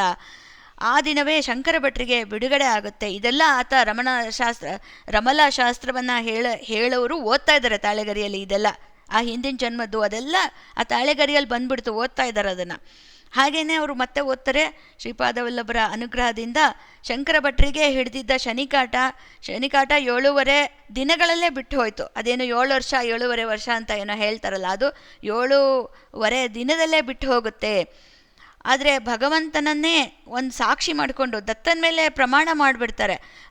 ಪ್ರಮಾಣ ಮಾಡಿ ಒಂದು ಕೆಟ್ಟ ಒಂದು ಕರ್ಮವನ್ನು, ಒಂದು ಅಧರ್ಮದ ಒಂದು ಕರ್ಮವನ್ನು ಮಾಡೋದ್ರಿಂದ ದತ್ತಾತ್ರೇಯನು ಕಠಿಣ ಶಿಕ್ಷೆಗೆ ಗುರಿ ಮಾಡ್ತಾನೆ ಅಂತ ಅದರಲ್ಲಿ ಬರೆದಿರುತ್ತೆ. ಈ ಸುಬ್ಬಯ್ಯನ ಹುಚ್ಚನ್ನು ಹೋಗಲಾಡಿಸ್ಬೇಕಲ್ಲ, ಸುಬ್ಬಯ್ಯನಿಗೆ ಹುಚ್ಚಿಡ್ದಿತ್ತು, ಮನೆ ಬಿಟ್ಟು ಹೋಗಿದ್ದ. ಆ ಸುಬ್ಬಯ್ಯನ ಹುಚ್ಚು ಹೋಗಲಾಡಿಸಲು ಶ್ರೀಪಾದವಲ್ಲಭರು ಏನು ಮಾಡ್ತಾರೆ, ಶಂಕರ ಭಟ್ಟರ ಪುಣ್ಯದಲ್ಲಿ ಸ್ವಲ್ಪ ಭಾಗನ ತೆಕ್ಕೊಂಡು ಚಿತ್ರಗುಪ್ತರಿಗೆ ಲೆಕ್ಕ ಬರೆಯೋದಕ್ಕೆ ಹೇಳ್ತಾರಂತ. ಆ ಶಂಕರ ಭಟ್ಟರ ಪುಣ್ಯದಲ್ಲಿ ಸ್ವಲ್ಪ ಭಾಗ ತೆಕ್ಕೊಂಡು ಅದನ್ನು ಸುಬ್ಬಯ್ಯನಿಗೆ ಕೊಟ್ಟು ಸುಬ್ಬಯ್ಯನ ಹುಚ್ಚು ಬಿಡುವಂತೆ ಮಾಡಬೇಕು ಅಂತ ಹೇಳ್ಬಿಟ್ಟು. ಅಂದರೆ ಎಷ್ಟು ಕರ್ಮ ಒಂದು ಇದು, ಅಷ್ಟು ಆ ಪರಮಾತ್ಮನದು ಲೆಕ್ಕ ಅನ್ನೋದು ಲೆಕ್ಕ ಮನುಷ್ಯರು ನಾವು ತಪ್ಪೋದು, ಅವನ ಲೆಕ್ಕ ತಪ್ಪಲ್ಲ. ಯಾವಾಗ್ಲೂ ಕೆಲವೊಬ್ರು ಮಾತಾಡ್ಬೇಕಾರೆ ಎಲ್ಲ ನೋಡೋವನೊಬ್ನು ಇದ್ದಾನೆ ಕೂತ್ಕೊಂಡ ಮೇಲೆ ಅವ್ನು ಲೆಕ್ಕಾಚಾರ ಮಾಡ್ತಾನೆ ಅಂತ ಅಂತಿರ್ತಾರೆ. ಅಷ್ಟೊಂದು ಸಲ ಅಂದ್ಬಿಡುತ್ತೆ, ಲೆಕ್ಕ ಮಾಡೋನು ಬೇರೆ ಇದ್ದಾನೆ ಬಿಡು ಅಂತ ಅಂತೀವಿ ಮಾತಾಡ್ಬೇಕಾರೆ. ಹಾಗೆ ನೋಡಿ, ಅವನ ಲೆಕ್ಕ ಯಾವತ್ತೂ ತಪ್ಪಲ್ಲ. ಅದು ಲೆಕ್ಕ ಅಂದರೆ ಲೆಕ್ಕ ಅಷ್ಟು ಪಕ್ಕ. ಅಂದರೆ ಆ ಹುಚ್ಚು ಬಿಡಿಸೋಕ್ಕೆ ಪ್ರತಿಯೊಂದಕ್ಕೂ ಕರ್ಮ ಒಂದು ಹೊಂದಾಣಿಕೆ ಅನ್ನೋದು ಅಷ್ಟು ನಾವು ಶ್ರೀಪಾದವಲ್ಲಭರ ಚರಿತ್ರೆಯಲ್ಲಂತೂ ಇದು ಭಾಳ ಕಡೆ ನಾವು ನೋಡ್ಬೋದು. ಹೀಗೆ ಅದರಲ್ಲಿ ಬರೆದಿರುತ್ತೆ, ಮತ್ತೆ ಓದ್ತಾರೆ. ಈ ಕರ್ಮ ಅನ್ನೋದು ಅದ್ರ ಪ್ರಭಾವ ಬಹಳ ಸೂಕ್ಷ್ಮ. ಅಂದರೆ ಅದನ್ನು ಅರಿತುಕೊಂಡು ನಾವು ಸತ್ಕರ್ಮನೇ ಮಾಡಬೇಕು. ಏಕೆಂದರೆ ಯಾವುದೇ ಒಂದು ಚಿಕ್ಕದಾಗಿ ನೀನೇನೋ ಮಾಡಿದ್ ನೋಡಿ, ಶಂಕರ ಭಟ್ರು ಒಂದು ತಮಾಷೆಗೆ ಒಂದು ವಿನಾಯಕನ ಸ್ತೋತ್ರಕ್ಕೆ ತಪ್ಪರ್ಥ ಸಣ್ಣ ಹುಡುಗರಿದ್ದಾಗ ಹೇಳಿದ, ಅದಕ್ಕೆ ಕೂಡ ಶಿಕ್ಷೆ ಆಯಿತು. ಅಂದರೆ ನೀನು ಎಷ್ಟು ಸಾಧ್ಯನೋ ಅಷ್ಟು ಕೂಡ ನೀನು ಸತ್ಕರ್ಮದಲ್ಲೇ ನಿರತರಾಗಿರಬೇಕು. ನೀನು ಅದು ಭಾಳ ಮುಖ್ಯ. ಏಕೆಂದರೆ ಕರ್ಮ ಫಲ ಕೊಡುತ್ತೆ. ನೀನು ಏನು ಮಾಡ್ತೀವೋ ಅದು ಮತ್ತೆ ಯಾವುದೋ ಈಗಲ್ದಿದ್ರೆ ಇನ್ಯಾವಾಗಲೂ ಕೊಡುತ್ತೆ ಅಂತ. ಆದ್ದರಿಂದ ದುಷ್ಕರ್ಮಗಳನ್ನು ನಾವು ಮಾಡಬಾರ್ದು ಅಂತ ಓದ್ತಾ ಇದ್ದಾರೆ ತಾಳೆಗರಿಯಲ್ಲಿ. ಶ್ರೀಪಾದವಲ್ಲಭರ ಜಾತಕ, ಅವರ ಒಂದು ಅವತಾರವು ಗುಪ್ತವಾದ ಮೇಲೆ ಬಹಳಷ್ಟು ಶತಮಾನಗಳಾದ ಮೇಲೆ ಶ್ರೀಪಾದ ವಲ್ಲಭರ ಚರಿತ್ರೆ ಬೆಳಕಿಗೆ ಬರುತ್ತೆ. ಆ ಚರಿತ್ರೆ ಬೆಳಕಿಗೆ ಬಂದ ನಂತರ ಅವರ ಏನೋ ಒಂದು ಜಾತಕ ಇದೆ, ಅದು ಒಬ್ಬ ಜೈನ ಮತದವನ ಮೂಲಕ, ಅಂದರೆ ಅಕ್ಷಯ ಕುಮಾರ, ತ್ರಿಪುರ ದೇಶದ ಒಂದು ಅಕ್ಷಯ ಕುಮಾರನ ಮೂಲಕ ಪೀಠಿಕಾಪುರವನ್ನು ಸೇರುತ್ತೆ ಅಂತ ಓದಿ ಮುಗಿಸ್ತಾರೆ. ತಾಳೆ ಗ್ರಂಥದಲ್ಲಿ ಇಷ್ಟು ಓದ್ತಾರೆ ಅವರು, ರಮಲಾ ಶಾಸ್ತ್ರ ಅಥವಾ ಓದೋರು ಜಂಗಮರು. ಇದೆಲ್ಲ ಕೇಳಿದ ಮೇಲೆ ಶಂಕರ ಭಟ್ರಿಗೆ ಭಾಳ ಆನಂದ ಆಗಿಬಿಡುತ್ತೆ. ಇವರೆಲ್ಲ ಒಂದು ಇದರಿಂದ ಮುಕ್ತಿ ಒಂದೇ ಸಲ ಆಗೋಯ್ತು ತೊಂದರೆಯಿಂದ. ಶ್ರೀಪಾದ ವಲ್ಲಭರ ಕರುಣೆ ಅನ್ನೋದು ಅಷ್ಟು ಏನಂತ ವರ್ಣಿಸ್ಬೇಕು ಅದನ್ನು ಅವ್ರಿಗೆ ಬಹಳ ಆನಂದ ಆಗಿಬಿಡುತ್ತೆ. ಏನು ರಮಲಶಾಸ್ತ್ರ ಕೇಳಿದ್ರು ಅದೇ ಥರ ಮಾರನೇ ದಿನ ಸುಬ್ಬಯ್ಯ ವಾಪಸ್ಸು ಬಂದುಬಿಡ್ತಾನೆ. ಅವನಿಗೆ ಹುಚ್ಚೆಲ್ಲ ಬಿಟ್ಟು ಹೋಗಿರುತ್ತೆ. ಅವ್ರು ಹೆಂಗೆ ಕೇಳಿರ್ತಾರೋ ಹಾಗೆ ಆಗುತ್ತೆ, ಆ ಶಾಸ್ತ್ರ ಹೆಂಗೆ ಕೇಳಿರ್ತಾರೋ ಹಾಗೆ ಆಗುತ್ತೆ. ಆತ ಸ್ವಸ್ಥವಾಗಿರ್ತಾನೆ. ಆ ಸುಬ್ಬಯ್ಯನ ಹೆಂಡತಿಯನ್ನು ನಾನು ಸೋದರಿ ಅಂತ ಭಾವಿಸಿದ್ದೆ ಅಂತ ಶಂಕರ ಭಟ್ರು ಹೇಳ್ತಾರೆ. ಆ ತಂದೆ ತಾಯಿಗಳಿಂದ, ಸುಬ್ಬಯ್ಯನ ತಂದೆ ತಾಯಿಗಳಿಂದ ಆಶೀರ್ವಾದ ಪಡ್ಕೊಂಡು ಈಗೆಲ್ಲ ಪರಿಹಾರ ಆಯ್ತಲ್ಲ, ಅಲ್ಲಿಂದ ಮುಂದಕ್ಕೆ ಅವರು ಮುಂದುವರಿಸಿ ಅವರ ಒಂದು ಪ್ರಯಾಣವನ್ನು ಕಾಣಿಪಾಕ ಅನ್ನೋ ಒಂದು ಗ್ರಾಮಕ್ಕೆ ಬರ್ತಾರೆ. ಚಿತ್ತೂರು ಮಂಡಲ, ಆಂಧ್ರ ಪ್ರದೇಶದಲ್ಲಿರೋ ಒಂದು ಚಿತ್ತೂರು ಒಂದು ಮಂಡಲದಿರುವ ಕಾಣಿಪಾಕ ಗ್ರಾಮವನ್ನು ಅವರು ಅಲ್ಲಿ ಸೇರ್ತಾರೆ, ಅಲ್ಲಿಗೆ ಬರ್ತಾರೆ. ಅಂದರೆ ಇದು ಇನ್ನೊಂದು ವಿಚಾರ ನೆನಪಿಸ್ಕೋಬೇಕು. ಏನಂದರೆ, ಒಂದು ನಾವು ಅಪ್ಪನ ಬಗ್ಗೆ ಮಾತಾಡ್ಬೇಕಾದ್ರೆ ಹೇಳ್ತೀವಿ, ಗುಡ್ಡದಂಗೆ ಬಂದಿದ್ದು ಕಡ್ಡಿಯಾಗಿ ಮಾಡ್ತಾನೆ ಅಪ್ಪ ಅಂತ. ಅಂದರೆ ಗುಡ್ಡದಂಗೆ ಬಂದಿದ್ದ ಕಷ್ಟನ ಕಡ್ಡಿಯಾಗಿ ಮಾಡಿ ಅದನ್ನು ನಿವಾರಣೆ ಮಾಡ್ತಾನೆ. ಅಂದರೆ ಕರ್ಮಫಲ ಅನುಭವಿಸ್ದಲೇ ಎಲ್ಲ ಹಾಗೆ ಸರಿ ಮಾಡಿಬಿಡಕ್ಕೆ ಆಗಲ್ಲ. ಯಾಕೆಂದರೆ ಅವನದೇ ನಿಯಮ ಅದು. ಕರ್ಮಫಲಗಳು ಅನುಭವಿಸೋದು ಅದೆಲ್ಲ ಅವನೇ ಮಾಡಿರೋ ನಿಯಮ. ಅದರಿಂದ ಅವನು ಅನುಭವಿಸೋಂಗೆ ಮಾಡ್ತಾನೆ ಗುರುಭಕ್ತರಿಗೆ. ಆದರೆ ಅವನು ಅದನ್ನು ಕಡ್ಡಿ ಮಾಡಿ ಏನೋ ಒಂದು ಚಿಕ್ಕದಾಗಿ ಅನುಭವಿಸಿ ಅದನ್ನು ಮುಗಿಸ್ಬಿಡೋ ಹಾಗೆ ಮಾಡ್ತಾನೆ ಅಂತ ನಾವು ಯಾವಾಗಲೂ ಹಿರಿಯ ಗುರುಭಕ್ತರು ಕೇಳಿದ್ದೀವಿ, ಗುಡ್ಡದಾಗ ಬಂದಿದ್ದು ಕಡ್ಡಿ ಮಾಡ್ತಾನಪ್ಪ ಅಂತ ಹೇಳ್ಬಿಟ್ಟು. ಅದು ಇಲ್ಲಿ ನೋಡ್ಬೋದು, ಎಂಥ ಗುಡ್ಡದಾಗ ಬಂದಿತ್ತು ಸಮಸ್ಯೆ ಶಂಕರ ಭಟ್ರದ್ದು. ಅದನ್ನು ಎಷ್ಟು ಕಡ್ಡಿಗೆ ಮಾಡಿ 7 ವರ್ಷ ಅನುಭವಿಸಿದ್ನ 7 ದಿನ ಅನುಭವಿಸಂಗೆ ಮಾಡಿ ಬಿಡುಗಡೆ ಕೊಡಿಸ್ಬಿಟ್ರು ಅಂತ ನಾವು ಇಲ್ಲಿ ನೋಡ್ಬೋದು. ಈಗ ಈ ಕಾಣಿಪಾಕ ಗ್ರಾಮಕ್ಕೆ ಬರ್ತಾರಲ್ಲ ಶಂಕರ ಭಟ್ರು, ಕಾಣಿಪಾಕ ಗ್ರಾಮ, ಅಲ್ಲಿ ಒಂದು ದೇವಸ್ಥಾನ ಇದೆ, ಗಣಪತಿಯ ದೇವಸ್ಥಾನ, ವರದರಾಜಸ್ವಾಮಿ ಮಣಿಕಂಠೇಶ್ವರ ಆಲಯ, ವರಸಿದ್ಧಿ ವಿನಾಯಕನ ದೇವಸ್ಥಾನ ಅಲ್ಲಿ ಬಹಳ ಪ್ರಸಿದ್ಧ, ಈಗಲೂ ಕೂಡ ಇದೆ.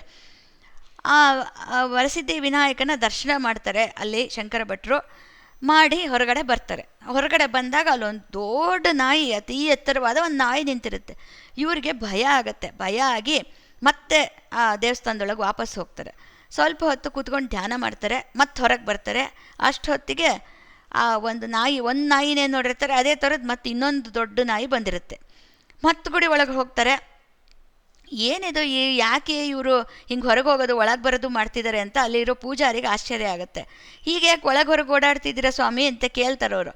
ಅದಕ್ಕೆ ಅವ್ರಿಗೆ ಹೇಳ್ತಾರೆ, ನೋಡಿ ಅಲ್ಲಿ ಹೀಗೆ ಥರ ನಾಯಿ ಎಷ್ಟು ದೊಡ್ಡದು ನಿಂತಿದೆ ಅಂತ ಹೇಳ್ಬಿಟ್ಟು. ಅದಕ್ಕೆ ಅವ್ರು ಪೂಜಾರಿ ಹೇಳ್ತಾರೆ, ಅವು ಯಾರನ್ನೂ ಏನು ಮಾಡಲ್ಲ ಸ್ವಾಮಿ, ಅದು ಒಬ್ಬ ಅಗಸ ಇದ್ದಾನೆ ಇಲ್ಲಿ, ಆತನ ನಾಯಿಗಳು. ಆ ಅಗಸನು ಭಾಳ ದತ್ತಭಕ್ತ. ಶ್ರೀಪಾದ ವಲ್ಲಭರ ಒಂದು ನಾಮಧೇಯದಿಂದ ದತ್ತಪ್ರಭುಗಳು ಭೂಮಿ ಮೇಲೆ ಅವತರಿಸಿದ್ದಾರೆ ಅಂತ ಆತ ಯಾವಾಗಲೂ ಹೇಳ್ತಿರ್ತಾನೆ. ಆತ ಭಾಳ ದತ್ತಭಕ್ತ. ಆದ್ದರಿಂದ ಆತನಿಗೆ ಏನು ದೇವಾಲಯದೊಳಗೆ ಬರೋದಕ್ಕೆ ನಿಷೇಧ ಇಲ್ಲ, ಆದರೂ ಕೂಡ ಅವನು ಬರೋದಿಲ್ಲ. ಅವನು ನಾಯಿಗಳನ್ನು ಕಳಿಸ್ತಾನೆ. ಆ ನಾಯಿಗೆ ನಾನು ಪ್ರಸಾದವನ್ನು ಒಂದು ಗಂಟು ಕಟ್ಟಿ ಅವುಗಳ ಕೈಲಿ ಕೊಡ್ತೀನಿ, ಅದನ್ನು ತೊಗೊಂಡೋಗಿ ನಾಯಿಗಳು ಅವನಿಗೆ ಕೊಡ್ತವೆ ಪ್ರಸಾದನ ಅಂತ ಅವ್ರು ಹೇಳ್ತಾರೆ. ಈಗ ನೀವು ನೋಡಿದ್ದು 2 ನಾಯಿ, ಆದರೆ 4 ಬರ್ತವೆ. 4 ಬಂದ ಮೇಲೆ ನಾನು ಪ್ರಸಾದ ಕೊಡ್ತೀನಿ ಅಂತ ಪೂಜಾರಿಗಳು ಹೇಳ್ತಾರೆ. ಆಮೇಲೆ ಹೊರಗಡೆ ಬಂದು ನೋಡ್ತಾರೆ, 2 ನಾಯಿ ಬಂದಿದ್ದವ ಅಂತ. ಅಷ್ಟೊತ್ತಿಗೆ 2 ನಾಯಿ ಬಂದಿರ್ತವೆ. ಒಟ್ಟು 4 ನಾಯಿ, ದೊಡ್ಡ ನಾಯಿಗಳು ನಿಂತಿರ್ತವೆ. ಆ ಪ್ರಸಾದವನ್ನು ಗಂಟು ಕಟ್ಟಿ ಪೂಜಾರಿಗಳು ಅವಕ್ಕೆ ಕೊಡ್ತಾರೆ, ಅವುಗಳ ಕೈಯಲ್ಲಿ. ನಾಯಿಗಳೇನು ಮಾಡ್ತವೆ, 4 ದಿಕ್ಕಿನಲ್ಲಿ ಇವರು ಶಂಕರ ಭಟ್ರನ್ನು ಸುತ್ತುವರಿದು ನಿಂತ್ಕೊತವೆ. ಪೂಜಾರಿಗಳು ಹೇಳ್ತಾರೆ, ಆ ನಾಯಿಗಳು ಒಂದು ಸೂಚನೆಯನ್ನು ಕೊಡ್ತಾ ಇದೆ, ನೀನು ಅಗಸನ ಮನೆಗೆ ಹೋಗಬೇಕು ಅಂತ ಸೂಚನೆಯನ್ನು ಕೊಡ್ತಾ ಇದೆ, ಒಳ್ಳೆಯದಾಗುತ್ತೆ, ನೀವು ಹೋಗಿ ಬನ್ನಿ ಅಂತ ಪೂಜಾರಿಗಳು ಹೇಳ್ತಾರೆ. ಅದೇನು ಒಂದು ಶಂಕರ ಭಟ್ರ ಒಂದು ಜೀವನದಲ್ಲಿ ಘಟನೆಗಳು ಸಂಭವಿಸ್ತಾ ಇರ್ತವೆ. ಎಲ್ಲದೂ ಶ್ರೀಪಾದ ವಲ್ಲಭರ ಒಂದು ನಿರ್ದೇಶನದಿಂದನೇ ಸಂಭವಿಸ್ತಾ ಇರ್ತವೆ. ಅದಾಲೇ ಭಾಳಷ್ಟು ಅನುಭವ ಅವರಿಗೆ ಆಗಿರುತ್ತೆ ಮಾರ್ಗ ಮಧ್ಯದಲ್ಲಿ. ಸುಬ್ಬಯ್ಯನ ಮನೆಯಲ್ಲಿ ಏನು ಘಟನೆ ನಡೆಯುತ್ತೋ ಅದಾದಮೇಲಂತೂ ಇವರಿಗೆ ಜಾತಿ, ಕುಲ, ಮತ ಇದ್ರ ಬಗ್ಗೆ ಹೆಚ್ಚು ಮಹತ್ವ ಇರೋದೇ ಇಲ್ಲ. ಆ ಮಹತ್ವ ಕೊಡೋದು ಸರಿಯಲ್ಲ ಅನ್ನೋ ಭಾವನೆ ಇವರಿಗೆ ಮೂಡಿಬಿಟ್ಟಿರುತ್ತೆ.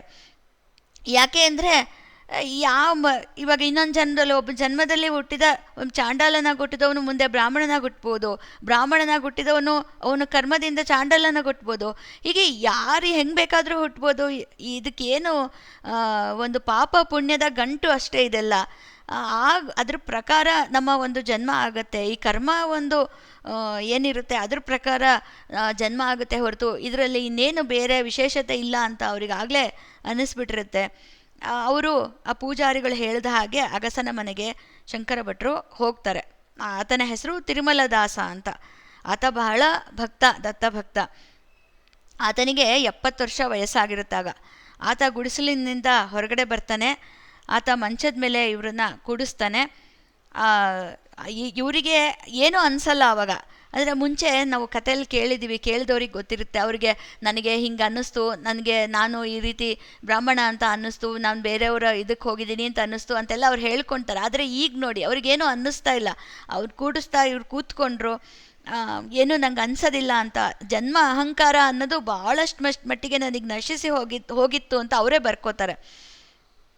ಯಾರೇ ಆಗಲಿ ಅವರು ಶ್ರೀಪಾದ ವಲ್ಲಭರ ಭಕ್ತರಾದರೆ, ಗುರು ಭಕ್ತರಾದರೆ ನನಗೆ ಬಹಳ ಆತ್ಮೀಯರಾಗಿ ಅನ್ನಿಸ್ತಾರೆ, ಅವರು ಅನಿಸತೊಡಗಿದೆ ಅಂತ ಅವರು ಬರ್ಕೊಳ್ತಾರೆ. ಅವರೇ ಸ್ವತಃ ಬರೆದಿದ್ದಾರೆ. ಈಗ ಆ ದೇವಸ್ಥಾನದ ಪ್ರಸಾದವನ್ನು ನಾಯಿಗಳು ಕೈಯಲ್ಲೇನು ಕೊಟ್ಟಿದ್ರು ಅವು ತಂದು ಕೊಟ್ಟವು ತಿರುಮಲ ದಾಸರಿಗೆ. ಅದನ್ನು ಇವರಿಗೆ ಶಂಕರ ಭಟ್ರಿಗೂ ಕೂಡ ಅವರು ಕೊಟ್ಟರು ತಿರುಮಲ ದಾಸರು. ಇವರು ಪ್ರಸಾದವನ್ನು ಭಾಳ ಭಕ್ತಿಯಿಂದ ಸ್ವೀಕರಿಸ್ತಾರೆ.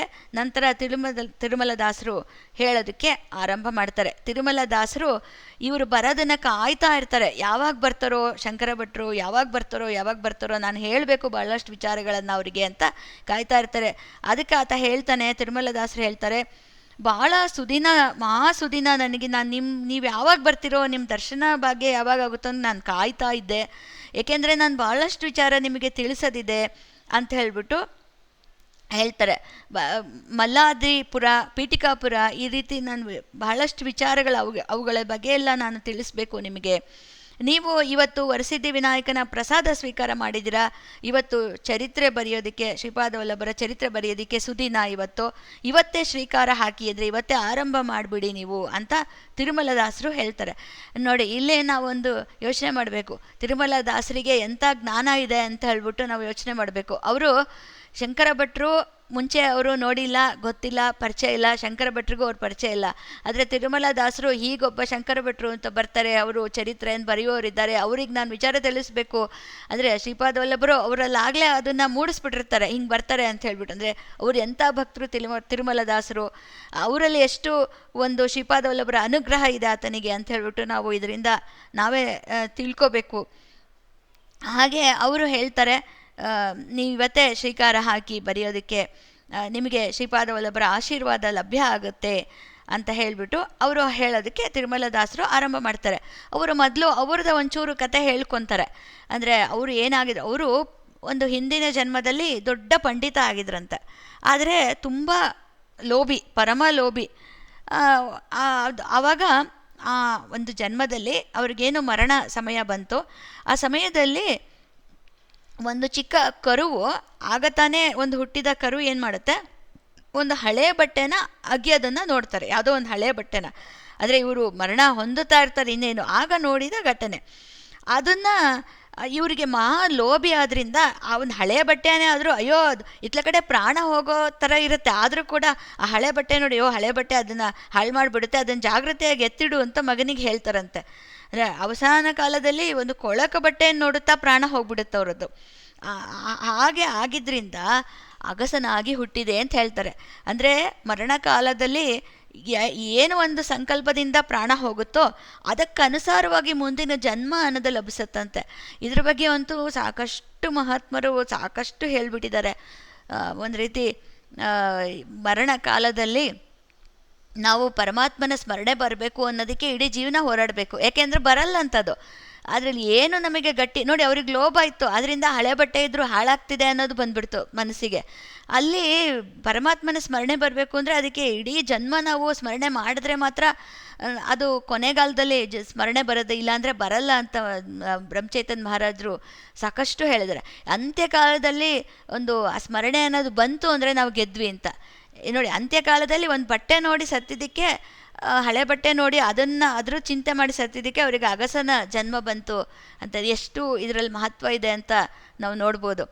ನಾವು ಒಂದು ಹಾಡು ಹೇಳ್ತೀವಿ, ನಾರಾಯಣ ನಿನ್ನ ನಾಮದ ಸ್ಮರಣೆಯ ಸಾರಾಮೃತವು ಎನ್ನ ನಾಲಿಗೆಗೆ ಬರಲಿ ಅಂತ. ಅದರಲ್ಲಿ ಅದೇ ಒಂದು ಕಷ್ಟದಲ್ಲಿರಲಿ ಉತ್ಕೃಷ್ಟದಲ್ಲಿರಲಿ ಎಷ್ಟಾದರೂ ಮತಿಕೆಟ್ಟು ಇರಲಿ ನಿನ್ನ ನಾಮ ಬರ್ತಾ ಇರಲಿ ಅಂತ ಹೇಳ್ತೀವಿ. ಆಮೇಲೆ ಅಂತ್ಯಕಾಲದಲ್ಲಿ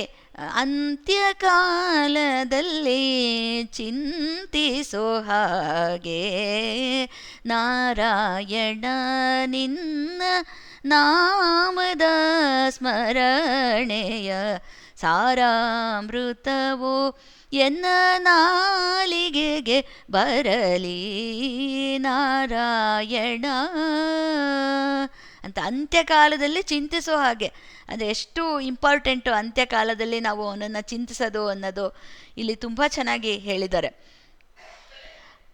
ಆಮೇಲೆ ಆ ತಿರುಮಲದಾಸರು ಏನು ಅಗಸರಾಗಿ ಹುಟ್ಟುತ್ತಾರೆ, ಆದರೆ ಅವರಿಗೆ ಒಂದು ಪೂರ್ವ ಪುಣ್ಯನೂ ಇರುತ್ತೆ. ಆ ಪುಣ್ಯದಿಂದ ಅವ್ರು ಏನು ಮಾಡ್ತಾರೆ, ಹುಟ್ಟಿದ್ದು ಪ್ರಾಂತ್ಯ ಮಲ್ಲಾದಿಪುರ ಅಂತ ಒಂದು ಗ್ರಾಮದಲ್ಲಿ ಹುಟ್ಟುತ್ತಾರಂತೆ. ಅಂದರೆ ಅದು ಗುಂಟೂರು ಒಂದು ಮಂಡಲದಲ್ಲಿರುವ ಗುಂಟೂರು ಪ್ರಾಂತ್ಯದಲ್ಲಿ ಒಂದು ಏನು ಅದು ಆ ಒಂದು ಇದಕ್ಕೆ ಸೇರ್ಪಟ್ಟಂಥ ಮಲ್ಲಾದಿಪುರ ಅನ್ನೋ ಒಂದು ಗ್ರಾಮ. ಆ ಮಲ್ಯಾದಿಪುರವೇ ನಂತರ ಮಲ್ಲಾದ್ರಿ ಅಂತ ಕರೆಯಲ್ಪಡುತ್ತಂತೆ. ಆ ಗ್ರಾಮದಲ್ಲಿ ಮಲ್ಲಾದಿ ಅಂತ ಒಂದು ವಂಶಸ್ಥರು ಇರ್ತಾರೆ. ಅಲ್ಲಿ ಇಬ್ಬರು ಮನೆಗಳಿಗೆ ಮಲ್ಲಾದಿ ವಂಶ ಅಂತ ತುಂಬ ಹೆಸರುವಾಸಿ ವಂಶಸ್ಥರು ಇರ್ತಾರೆ. ಒಬ್ಬರು ಬಾಪನ ಅವಧಾನಿಗಳು, ದೊಡ್ಡ ಪಂಡಿತರು, ಅವರು ಹರಿತಸ ಗೋತ್ರದವರು. ಇನ್ನೊಬ್ಬರು ಮಲ್ಲಾದಿ ಶ್ರೀಧರ ಅವಧಾನಿಗಳು, ಅವರು ಕೂಡ ದೊಡ್ಡ ಪಂಡಿತರು, ಕೌಶಿಕ ಗೋತ್ರದವರು ಇರ್ತಾರೆ. ಇವರಿಬ್ಬರು ಅಂದರೆ ಏನಂದರೆ ಬಾಬಾ ಮೈದ ಅಂತ ಹೇಳ್ತಾರೆ. ಈ ಶ್ರೀಧರ ಅವಧಾನಿಗಳ ಸೋದರಿ ತಂಗಿನ ರಾಜಮಾಂಬ ಅಂತ ಅವರನ್ನು ಬಾಪನ ಅವಧಾನಿಗಳಿಗೆ ಕೊಟ್ಟು ಮದುವೆ ಮಾಡಿರ್ತಾರೆ. ಬಾಬಾ ಮೈದ್ನ ಇಬ್ಬರೂ ಕೂಡ ಮಹಾಪಂಡಿತರು. ಇವರ ಒಂದು ಎಷ್ಟು ಅವರು ಎಂಥವರು ಅನ್ನೋದು ಆ ಕಥೆಯಲ್ಲಿ ಮುಂದೆ ಬರುತ್ತೆ. ನಿಜವಾಗ್ಲೂ ಬಾಪನ ಅವಧಾನಿಗಳೇ ಮುಂದೆ ಶ್ರೀಪಾದವಲ್ಲಭರ ಬಾಪನಾವಧಾನಿಗಳ ಮಗಳ ಒಂದು ಗರ್ಭದಲ್ಲೇ ಶ್ರೀಪಾದವಲ್ಲಭರು ಜನ್ಮ ತಾಳೋದು. ಅದರಿಂದ ಅವ್ರು ಎಂಥವ್ರು ಅಂತ ನಿಜವಾಗ್ಲೂ ಅಂಥ ಮಹಿಮೆ ಉಳ್ಳವರು ಬಾಪನಾವಧಾನಿಗಳು. ಅದು ಮುಂದೆ ಬರುತ್ತೆ, ನಾವು ಅದನ್ನು ಕೇಳ್ತಾ ಹೋಗೋಣ. ಅವರು ಏನು ಒಂದ್ಸಲ ಏನಾಗುತ್ತೆ, ಗೋದಾವರಿ ಒಂದು ಪ್ರಾಂತ್ಯದಲ್ಲಿರುವ ಆ ಮಂಡಲದಲ್ಲಿರುವ ಒಂದು ಆಯಿನವೆಲ್ಲಿ ಅಂತ ಒಂದು ಗ್ರಾಮದಲ್ಲಿ ಒಂದು ಹೋಮ ಜರುಗತ್ತೆ, ಒಂದು ಮಹಾಯಜ್ಞ, ಸ್ವರ್ಣ ಗಣಪತಿ ಮಹಾಯಜ್ಞ ಅಂತ. ಅದಕ್ಕೆ ಇವರಿಬ್ಬರು ಹೋಗಿರ್ತಾರೆ, ಅಂದರೆ ಬಾಪನ ಅವಧಾನಿಗಳು ಹಾಗೂ ಶ್ರೀಧರ ಅವಧಾನಿಗಳು ಹೋಗಿರ್ತಾರೆ. ಏನಾಗುತ್ತೆ, ಅದು ಶಾಸ್ತ್ರದಲ್ಲಿ ಹೇಳಿರೋ ಹಾಗೆ ಆ ಮಹಾಯಜ್ಞವನ್ನು ಮಾಡಿದಾಗ ಅದರ ಯಜ್ಞದ ಕೊನೆಯಲ್ಲಿ ಗಣಪತಿ ಸಾಕ್ಷಾತ್ ಬರಬೇಕು. ಅಂದರೆ ಆ ಸೊಂಡಲಿನಿಂದನೇ ಅದನ್ನು ಸ್ವೀಕಾರ ಮಾಡಬೇಕು. ಕೊನೆಗೆ ಅದು ಏನೋ ಒಂದು ಆಹುತಿಯನ್ನು ಕೊಡ್ತಾರೆ, ಅದನ್ನು ಆ ಸ್ವರ್ಣ ಕಾಂತಿ ಉಳ್ಳ ಗಣಪತಿ ದರ್ಶನ ಕೊಡಲೇಬೇಕು ಅಂತ ಕೆಲವು ಪಂಡಿತರು ವಾದ ಮಾಡ್ತಾರೆ. ಯಾಕೆಂದರೆ ಶಾಸ್ತ್ರದಲ್ಲಿ ಹಾಗೆ ಹೇಳಿದೆ ಅಂತ ನೋಡಿ. ಅದಕ್ಕೆ ಇವರಿಬ್ಬರು ಆ ಯಜ್ಞವನ್ನು ನಡೆಸಿಕೊಡೋಕ್ಕೆ ನಿರ್ವಾಹಕರಾಗಿ ಬಂದಿರ್ತಾರೆ, ಬಾಪನ ಅವಧಾನಿಗಳು ಹಾಗೆ ಶ್ರೀಧರ ಅವಧಾನಿಗಳು. ಅವರು ಏನು ಮಾಡ್ತಾರೆ, ವೇದಕ್ಕನುಸಾರನೇ ನಾವು ಜರುಗಿಸ್ಕೊಡ್ತೇವೆ, ಆ ಗಣಪತಿ ಪ್ರತ್ಯಕ್ಷ ಬಂದು ಒಂದು ಇದನ್ನು ಹವಿಸ್ಸನ್ನು ಸ್ವೀಕಾರ ಮಾಡ್ತಾನೆ ಕೊನೆಗೆ ಅಂತ ಹೇಳಿಬಿಟ್ಟು ಅಲ್ಲಿ ಪ್ರತಿಜ್ಞೆ ಮಾಡಿ ಹೇಳ್ತಾರೆ ಅವರು ಒಂದು ಇದರಲ್ಲಿ. ಆಗ ಯಜ್ಞಾದ ನಂತರ ಸ್ವರ್ಣ ಕಾಂತಿ, ಒಂದು ಬಂಗಾರದ ಕಾಂತಿಯಿಂದ ಹೊಳೆಯುವ ಗಣಪತಿ ದರ್ಶನ ಕೊಟ್ಟು ಪೂರ್ಣಾಹುತಿಯನ್ನು ಸೊಂಡಿಲಿನಿಂದ ಸ್ವೀಕಾರ ಮಾಡಿ ಆಮೇಲೆ ಆ ಗಣಪತಿ ತಾನು ಹೇಳ್ತಾನಂತೆ, ನಾನು ಗಣೇಶ ಚತುರ್ಥಿ ದಿನ ಸಕಲ ಕಲೆಗಳಿಂದ ಕೂಡಿ ಶ್ರೀಪಾದ ವಲ್ಲಭರಾಗಿ ಅವತರಿಸುವೆನು ಎಂದು ಆ ಗಣಪತಿ ಅಪ್ಪಣೆ ಕೊಡ್ತಾನಂತೆ. ನೋಡಿ, ಅಂದರೆ ಇಲ್ಲಿ ಶ್ರೀಪಾದವಲ್ಲಭರ ಒಂದು ಅವ್ರ ಹುಟ್ಟು ಅದನ್ನೆಲ್ಲ ಈಗ ಆರಂಭ ಆಗ್ತಾ ಇದೆ, ಅದು ಚರಿತ್ರೆಯಲ್ಲಿ ಅಲ್ಲಿಗೆ ಆ ಘಟ್ಟಕ್ಕೆ ನಾವು ಬರ್ತಾ ಇದ್ದೇವೆ. ಆ ಗಣಪತಿ ದರ್ಶನ ಕೊಟ್ಟು ಹೇಳ್ತಾನೆ ಈ ರೀತಿ, ನಾನು ಹುಟ್ಟುತ್ತೇನೆ ಅಂತ ಹೇಳ್ಬಿಟ್ಟು. ಯಜ್ಞಕ್ಕೆ ಎಲ್ಲ ಬಂದಿರೋರಿಗೆಲ್ಲ ಬಹಳ ಆಶ್ಚರ್ಯ ಆಗುತ್ತೆ, ಅವರೆಲ್ಲರಿಗೂ ದರ್ಶನ ಆಗುತ್ತೆ ಗಣಪತಿದು. ಆದರೆ 3 ಜನ ಇರ್ತಾರಂತೆ ಆ ಯಜ್ಞ ಮಾಡೋ ಹತ್ರ, ಅವರು ನಾಸ್ತಿಕರಾಗಿರ್ತಾರಂತೆ. ಅವ್ರಿಗೆ ಏನಾಗುತ್ತೆ, ಇದೆಲ್ಲ ಏನೋ ಇಂದ್ರಜಾಲ ಮಹೇಂದ್ರಜಾಲ, ಈ ರೀತಿ ಗಣಪತಿ ಬರೋದು ಅಂದರೆ ಎಲ್ಲಿ, ಇದೆಲ್ಲ ನಿಜನಾ ಅಂತ. ನಿಜ ಆಗಿದ್ದರೆ ಏನೋ ಇನ್ನೊಂದು ಸಲ ಹೋಮ ಮಾಡಿ ತೋರಿಸಿ, ಇನ್ನೊಂದು ಸಲ ಗಣಪತಿನ ಕರೆಸಿ ನೋಡೋಣ ಅಂತ ಈ ರೀತಿ ಎಲ್ಲ ಅವ್ರು ವಾದ ಮಾಡ್ತಾರೆ. ಆಗ ಏನಾಗತ್ತೆ, ಆ ಹೋಮ ಕುಂಡದಲ್ಲಿ ಏನು ವಿಭೂತಿ ಇರುತ್ತಲ್ಲ ಅದು ಮಾನವಾಕಾರವನ್ನು ತಾಳ್ಬಿಡ್ತಂತೆ. ಅದು ನಂತರ ಮಹಾಗಣಪತಿ ರೂಪವನ್ನು ಹೊಂದ್ಬಿಡ್ತು. ಆ ರೂಪ ಮಹಾಗಣಪತಿ ರೂಪ ಹೊಂದಿದ ಆ ಮೂರ್ತಿ ಹೇಳುತ್ತೆ ಆ 3 ಜನಕ್ಕೆ, ಮೂರ್ಖರೇ, ನಾನು ಯಾರು ಅಂತ ನಿಮಗೆ ಗೊತ್ತಿದೆಯಾ? ಯಾವ ತ್ರಿಪುರಾಸುರನನ್ನು ಸಂಹಾರ ಮಾಡಬೇಕಾದ್ರೆ ಶಿವ ಯಾರು ಪೂಜೆ ಮಾಡಿದ್ನೋ, ಬಲಿ ಚಕ್ರವರ್ತಿಯನ್ನು ಸಂಹಾರ ಮಾಡಬೇಕಾದ್ರೆ ವಿಷ್ಣು ಯಾರು ಪೂಜೆ ಮಾಡಿದ್ನೋ, ಶಿವ ಆತ್ಮಲಿಂಗವನ್ನು ಕೊಂಡೊಯ್ಯುವಾಗ ರಾವಣನನ್ನು ವಿರೋಧಿಸಲು ವಿಷ್ಣುವು ಯಾರು ಪೂಜೆ ಮಾಡಿದ್ನೋ, ಮಹಿಷಾಸುರನ ಸಂಹಾರ ಮಾಡಬೇಕಾದ್ರೆ ಪಾರ್ವತಿ ಯಾರು ಪೂಜೆ ಮಾಡಿದ್ಲೋ, ಭೂಭಾರ ಹೊರುವ ಸಂದರ್ಭದಲ್ಲಿ ಆದಿಶೇಷ ಯಾರು ಪೂಜೆ ಮಾಡಿದ, ಮತ್ತು ಸಿದ್ಧ ಮುನಿಗಳು ಯಾರ ಪೂಜೆಯನ್ನು ಮಾಡ್ತಾರೆ, ಆಮೇಲೆ ಮನ್ಮಥ ಇಡೀ ಒಂದು ಸೃಷ್ಟಿಯನ್ನೇ ತನ್ನ ಒಂದು ಇದರಲ್ಲಿ ಇಟ್ಕೋತಾನೆ, ಅವನ ಒಂದು ಪ್ರಭಾವ ಬೀರ್ತಾನೆ, ಅದಕ್ಕೆ ಅವನು ಯಾರು ಪೂಜೆಯನ್ನು ಮಾಡ್ತಾನೆ. ಈ ರೀತಿ ಸಮಸ್ತ ದೇವತೆಗಳು ಎಲ್ಲ ಪ್ರಥಮವಾಗಿ ಪೂಜಿಸೋದು ನನ್ನನ್ನು ಆರಾಧಿಸಿಯೇ ಎಲ್ಲರೂ ಅವರವರ ಕೆಲಸಗಳನ್ನು ಮಾಡ್ತಾರೆ. ನಾನು ಶಕ್ತಿಯ ಮೂಲ ಸ್ಥಾನವೇ ನಾನು, ಎಲ್ಲ ಶಕ್ತಿಗಳಿಗೂ ಮೂಲವೇ ನಾನು ಸರ್ವಶಕ್ತಿವಂತ. ನನ್ನಲ್ಲಿ ದೈವಶಕ್ತಿ ರಾಕ್ಷಸ ಶಕ್ತಿ ಎರಡೂ ಕೂಡ ನನ್ನಲ್ಲೇ ಇದೆ. ನಾನು ವಿಘ್ನವನ್ನು ಉಂಟು ಮಾಡುವವನು ನಾನೇ, ವಿಘ್ನ ನಿವಾರಿಸೋನು ನಾನೇ. ದತ್ತಾತ್ರೇಯ ಅಂದರೆ ಯಾರಂತ ಅಂದ್ಕೊಂಡ್ರಿ ಅಂತ ಕೇಳುತ್ತೆ ಆ ಒಂದು ವಿನಾಯಕನ ರೂಪ. ಅಲ್ಲಿ ಒಂದು ವಿಚಾರ ಬರುತ್ತೆ, ಏನಂದರೆ ಈ ದತ್ತಾತ್ರೇಯರು ಅಂದರೆ ನಮಗೆ ಬ್ರಹ್ಮ ವಿಷ್ಣು ಮಹೇಶ್ವರರ ಒಂದು ತ್ರಿಮೂರ್ತಿ ರೂಪ ಅಂತ ನಾವು ಹೇಳ್ತೇವೆ. ವಿಷ್ಣು ರೂಪದಲ್ಲಿ ಬ್ರಹ್ಮರುದ್ರರು ವಿಲೀನಗೊಂಡರೆ ಅದು ದತ್ತರೂಪ. ಹಾಗೆಯೇ ಧರ್ಮಶಾಸ್ತ್ರ ಅಂತೀವಿ, ಅಂದರೆ ಈಗ ಅಯ್ಯಪ್ಪ ಸ್ವಾಮಿ, ಅದು ಏನಂದರೆ ಗಣೇಶ ಷಣ್ಮುಖರ ವಿಲೀನವಾಗಿರುವ ಒಂದು ರೂಪ, ಅದು ಕೂಡ ದತ್ತಾತ್ರೇಯನೇ ಅಂತ ಆ ಗಣಪತಿ ಹೇಳುತ್ತೆ. ಅಂದರೆ ವಿಷ್ಣು ರೂಪದಲ್ಲಿ ಬ್ರಹ್ಮರುದ್ರರು ಸೇರಿಕೊಂಡ್ರೆ ಅದು ದತ್ತರೂಪ ಅಂತ ನಾವು ಹೇಳ್ತೀವಿ. ಆದರೆ ಗಣಪತಿ ಷಣ್ಮುಖರು ವಿಲೀನಗೊಂಡಿರುವ ರೂಪ ಯಾವುದು? ಧರ್ಮಶಾಸ್ತ್ರ, ಅಂದರೆ ಅಯ್ಯಪ್ಪ ಸ್ವಾಮಿ ಅಂತ ಹೇಳ್ತಾರಲ್ಲ, ಅದು ಕೂಡ ದತ್ತಾತ್ರೇಯನ ರೂಪವೇ ಅಂತ ಆ ಗಣಪತಿ ಹೇಳ್ತಾ ಇರುತ್ತೆ. ದತ್ತ ಯಾವಾಗ್ಲೂ ತ್ರಿಮೂರ್ತ್ಯಾತ್ಮಕ ಅಂತ ತಿಳಿದುಕೊಳ್ಳಿ. ಶ್ರೀ ವಲ್ಲಭರ ರೂಪದಲ್ಲಿ ಮಹಾಗಣಪತಿ ಇದ್ದಾನೆ ಅಂತ ಒಂದು ದೃಷ್ಟಾಂತ ಜನರಿಗೆ ಕೊಡೋದಕ್ಕೋಸ್ಕರ ಶ್ರೀ ವಲ್ಲಭರು ಗಣೇಶ ಚತುರ್ಥಿ ದಿನ ಅವತರಿಸ್ತಾರೆ. ಗಣೇಶ ಚತುರ್ಥಿ ದಿನವೇ ಹುಟ್ಟುತ್ತಾರೆ ಅವರು ಅಂತ ಹೇಳುತ್ತೆ. ಮತ್ತು ಈ ಧರ್ಮಶಾಸ್ತ್ರ ಅನ್ನೋದ್ರ ಬಗ್ಗೆ, ಅಂದರೆ ಗಣಪತಿ ಮತ್ತು ಷಣ್ಮುಖರ ಒಂದು ವಿಲೀನ, ಇಬ್ಬರು ಒಂದು ವಿಲೀನ ರೂಪ, ಅದೇನು ದತ್ತನ ರೂಪವೇ ಅಂತ. ಅದರಲ್ಲಿ ಧರ್ಮಶಾಸ್ತ್ರ ತತ್ವದಿಂದ ಸಮಸ್ತ ಧರ್ಮಕರ್ಮಗಳಿಗೂ ಆದಿರೂಪ ಅದು ಅಂತ ತಿಳಿದುಕೊಳ್ಳಿ ಅಂತ ಹೇಳಿಬಿಟ್ಟು, ಆಮೇಲೆ ಶ್ರೀಪಾದ ವಲ್ಲಭರ ಒಂದು ಜನನ ಏನಿದೆ ಅದು ತಂದೆ ತಾಯಿಗಳ ಸಂಯೋಗದಿಂದ ಆಗಿರೋದಲ್ಲ, ಅದು ಜ್ಯೋತಿ ಸ್ವರೂಪ. ಜ್ಯೋತಿ ಮಾನವಾಕೃತಿಯನ್ನು ತಾಳೋದು, ಅವರು ಶ್ರೀಪಾದ ವಲ್ಲಭರು ಹುಟ್ಟೋದು ಹಾಗೇನೆ ಮುಂದೆ ಬರುತ್ತೆ. ಅದು ಜ್ಯೋತಿಯಿಂದ ಅವರು ಹುಟ್ಟೋದು ಹೊರತು ತಂದೆ ತಾಯಿಗಳ ಒಂದು ಸಂಯೋಗದಿಂದ, ಅಂದರೆ ನಾವು ಮಗು ಹುಟ್ಟೋದಕ್ಕೆ ಏನೋ ಒಂದು ರೀತಿ ಅಂತ ಈ ಒಂದು ಲೋಕ ರೂಢಿಯಲ್ಲಿದೆ, ಆ ರೀತಿ ಹುಟ್ಟಿದ ಮಗು ಅಲ್ಲ ಶ್ರೀಪಾದ ವಲ್ಲಭರು. ಆಗ ಗಣಪತಿ ಇದನ್ನೆಲ್ಲ ಹೇಳಿಬಿಟ್ಟು, ಈಗಲೇ ನಿಮಗೆ ಶಾಪ ಕೊಡ್ತೀನಿ, ಸತ್ಯನ ಕಣ್ಣಿಂದ ನೋಡಿದ್ರೂ ನೀವು ಈ ರೀತಿ ವಾದಿಸ್ಬಿಟ್ರಿ, ಅಸತ್ಯ ಅಂತ ಅಂದ್ಬಿಟ್ರಲ್ಲ, ಅದಕ್ಕೆ ಕಣ್ಣಿಂದ ನೋಡಿದ್ರೂ ನೀವು ಅದನ್ನು ಸತ್ಯ ಕಾಣಕ್ಕೆ ಆಗದಿದ್ದಕ್ಕೆ ನೀನು ಕುರುಡನಾಗಿ ಹುಟ್ಟ್ರಿ ಒಬ್ಬರು ಅಂತ ಹೇಳಿಬಿಟ್ಟು, ಸತ್ಯನ ಎಲ್ಲ ವಾಕುಗಳಿಂದ ಎಲ್ಲರೂ ಸ್ತುತಿಸುವಾಗ ನೀವು ಅವಹೇಳನ ಮಾಡಿದ್ದಕ್ಕಾಗಿ ಮೂಕನಾಗಿ ಹುಟ್ಟ್ರಿ ನಿಮ್ಮಲ್ಲೊಬ್ನು ಅಂತ.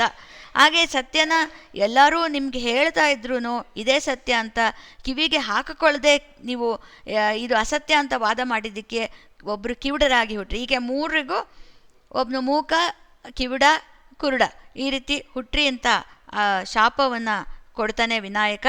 ಅವರು ಅಣ್ಣ ತಮ್ಮಂದಿರಾಗಿ ಅವರ ಮುಂದಿನ ಜನ್ಮದಲ್ಲಿ ಹುಟ್ಟುತ್ತಾರಂತೆ. ಅವ್ರಿಗೆ ಮುಕ್ತಿ ಹೇಗೆ? ಸ್ವಯಂಭೂ ದತ್ತ ಮೂರ್ತಿಯನ್ನು ದರ್ಶಿಸಿದ ಮೇಲೆ ನಿಮಗೆ ಮುಕ್ತಿ ಆಗತ್ತೆ ಅಂತ, ಅದನ್ನು ಕೂಡ ಮುಕ್ತಿ ಕೂಡ ಗಣಪತಿ ಹೇಳ್ತಾನಂತೆ. ಅವರು ಮೂವರು, ಸಮಯ ಆಗ್ತಾ ಇದೆ, ಇನ್ನೊಂದು 2 ನಿಮಿಷ ಹೇಳಿಬಿಟ್ಟು ಮುಂದಿನ ವಾರ ಅದನ್ನು ನಾನು ಮುಂದುವರಿಸ್ತೇನೆ. ಅವರು ಮೂವರು ನೋಡಿ, ಕಾಣಿಪಾಕ ಅನ್ನೋ ಒಂದು ಗ್ರಾಮದಲ್ಲಿ ಅವರು ಸಹೋದರರಾಗಿ, ಅಂದರೆ ಒಬ್ಬರು ಕಿವುಡ, ಒಬ್ಬರು ಒಬ್ಬರು ಕುರುಡ, ಒಬ್ಬರು ಮೂಗ, ಹೀಗೆ ಅವರು ಮೂರು ಜನ ಹುಟ್ಟುತ್ತಾರೆ ಕಾಣಿಪಾಕದಲ್ಲಿ. ಅಂದರೆ ಒಂದು ರೀತಿ ದತ್ತಾತ್ರೇಯನನ್ನು, ಆ ಪರಮಾತ್ಮನನ್ನು ದೂಷಿಸಿದ್ರೆ ಈ ರೀತಿ ಅನರ್ಥಗಳಾಗತ್ತೆ ಅಂತ ಅನ್ನೋದಕ್ಕೆ ಇದು ಸಾಕ್ಷಿ ಕತೆ ಅಂತ ಹೇಳ್ಬಿಟ್ಟು ಹೇಳ್ತಾರೆ. ಅವರು ಒಂದು ಕಾಣಿ ಭೂಮಿ, ಅಂದರೆ ಒಂದು ಚಿಕ್ಕ ಭೂಮಿಯನ್ನು ಆ ಕಾಣಿಪಾಕ ಊರಲ್ಲಿ ಒಂದು ಸಾಗುವಳಿ ಮಾಡ್ಕೊಂಡಿರ್ತಾರೆ. ಅವ್ರ ಹೊಲದಲ್ಲಿ ಒಂದು ಇಳಿಯುವ ಬಾವಿ ಇರುತ್ತಂತೆ. ಒಂದು ನೀರನ್ನು ಅದು ಏತದ ಒಂದು, ಅಂದರೆ ಒಂದು ಏನು ರಾಟೆ ಹಿಡಿದು ನೀರನ್ನೇ ಸೇದ್ತಾರಲ್ಲ ಆ ರೀತಿ ಸೇದ್ಕೊಂಡು ಉಪಯೋಗಿಸ್ತಾ ಇರ್ತಾರಂತೆ. ಬಹಳ ಒಂದು ಸಲ ಅನಾವೃಷ್ಟಿ ಉಂಟಾಗುತ್ತೆ. ಆವಾಗ ಕ್ಷಾಮ ಅಂತ ಹೇಳ್ತಾರೆ. ಆ ರೀತಿ ನೀರು ತಳ ಹತ್ತುತ್ತೆ, ನೀರೆಲ್ಲ ಖಾಲಿ ಆಗತ್ತೆ. ಆವಾಗ ಕೆಳಗೆ ಹೋಗಿ ಹಾರೆಯಿಂದ ತೋಡ್ತಾರಂತೆ. ಇನ್ನೊಂದಷ್ಟು ಮಣ್ಣನ್ನು ತೋಡಿದ್ರೆ ಕೆಳಗಡೆ ನೀರಿದ್ರೆ ಬರ್ಬೋದು ಅಂತ ಒಂದು ಪ್ರಯತ್ನ ಮಾಡ್ತಾರೆ. ಆ ಮರಳಿಗೆ ಕೆಳಗೆ ಅದು ತೋಡ್ತಾ ಇರ್ಬೇಕಾದ್ರೆ ಅಲ್ಲಿ ಒಂದು ಕಲ್ಲಿಗೆ ಹಾರೆ ತಾಕ್ಬಿಟ್ಟು ರಕ್ತ ಚಿಮ್ಮೋದಕ್ಕೆ ಆರಂಭ ಆಗುತ್ತೆ ಕಲ್ಲಿನಿಂದ. ಆ ರಕ್ತವನ್ನು ಅದು ಮುಟ್ಟಿದ ತಕ್ಷಣ ಮೂಕನಿಗೆ ಮಾತು ಬರುತ್ತೆ. ಮತ್ತು ನೀರು ಬಾವಿಯಲ್ಲಿ ತುಂಬಿಕೊಳ್ಳುತ್ತೆ. ಕಿವುಡನಿಗೆ ಆ ನೀರಿನ ಸ್ಪರ್ಶ ಆದ ನಂತರ ಆ ಕಿವುಡನ ಒಂದು ದೋಷ, ಕಿವುಡುತನ ಹೋಗುತ್ತೆ. ಕುರುಡನಿಗೆ ಆ ಕಲ್ಲನ್ನು ಮುಟ್ಟುತ್ತಲೇ ಅವನ ಕುರುಡುತನ ಮಾಯ ಆಗುತ್ತೆ. ಆ ಕಲ್ಲು ಸ್ವಯಂಭೂ ವಿನಾಯಕನ ಒಂದು ಮೂರ್ತಿ. ಅಲ್ಲಿ ಆ ಕಲ್ಲಿನ ವಿಗ್ರಹ ಏನಿದೆ ಅದರ ತಲೆ ಮೇಲೆ ಒಂದು ಹಾರೆಪೆಟ್ಟು, ಅಂದರೆ ಮರಳು ತೋಡ್ತಾ ಇದ್ರು, ಆ ಹಾರೆಪೆಟ್ಟು ಅದ್ರ ಮೇಲೆ ಬಿತ್ತು. ಒಂದು ಚಿಪ್ಪು ಮೇಲೆ ಅದು ಹಾರುತ್ತಲೇ ರಕ್ತ ಹಾಗೆ ಚಿಮ್ತಾ ಇರುತ್ತೆ. ಇನ್ನೊಂದು ಅದನ್ನು ಆ ಒಂದು ಅದೇನು ಪ್ರತಿಮೆ ಸ್ವಯಂಭೂ ವಿನಾಯಕನ ಆ ಪ್ರತಿಮೆಯನ್ನು ಪ್ರತಿಷ್ಠಾಪನೆ ಮಾಡಬೇಕು. ಈಗ ಸಿಕ್ಕಿರೋದು ಬಾವಿಯೊಳಗೆ ಅದನ್ನು ಪ್ರತಿಷ್ಠಾಪನೆ ಮಾಡೋಕ್ಕೆ ಮತ್ತೆ ಯಾರು ಬರ್ತಾರೆ? ಬಾಪನ ಅವಧಾನಿಗಳು ಹಾಗೆ ಶ್ರೀಧರ ಅವಧಾನಿಗಳು ಆ ಗ್ರಾಮಕ್ಕೆ ಬರ್ತಾರೆ. ನೋಡಿ ಎಂಥ ಒಂದು ಕರ್ಮ ಧರ್ಮ ಸಂಯೋಗ ಅಂತಂದರೆ, ಆ ಒಂದು ಅಲ್ಲಿ ಏನು ಆ ಸ್ವಯಂಭೂ ವಿಗ್ರಹ ಇರುತ್ತೆ ಅದು ಏನು ಅಂದರೆ ಅದು ಹೇಳುತ್ತೆ. ಆಮೇಲೆ ಇವ್ರು ಬರತ್ಲು ಅದು ಮಾತಾಡತ್ತಂತ. ಅದು ಬಂದು ಅಂದರೆ ಅವರು ಎಂಥ ಅವರಿಗೆ ಮಹತ್ತಿದೆ ಅಂತ ಅನ್ನೋದಕ್ಕೆ ಬಾಪನ ಅವಧಾನಿಗಳಿಗೆ ಹಾಗೆ ಶ್ರೀಧರ ಅವಧಾನಿಗಳ ಹತ್ರ ಅದು ಮಾತಾಡಿ ಅದು ಏನು ಹೇಳ್ತು ಅಂತ ಅದನ್ನು ನಾವು ಮುಂದಿನ ಒಂದು ವಾರ ನೋಡೋಣಂತೆ. ತುಂಬ ಚೆನ್ನಾಗಿದೆ. ಈಗಲೂ ಕಾಣಿಪಾಕ ಗಣಪತಿ ಈಗಲೂ ಕೂಡ ಇದೆ. ಈಗಲೂ ಅಲ್ಲಿ ದೇವಸ್ಥಾನ ಇದೆ.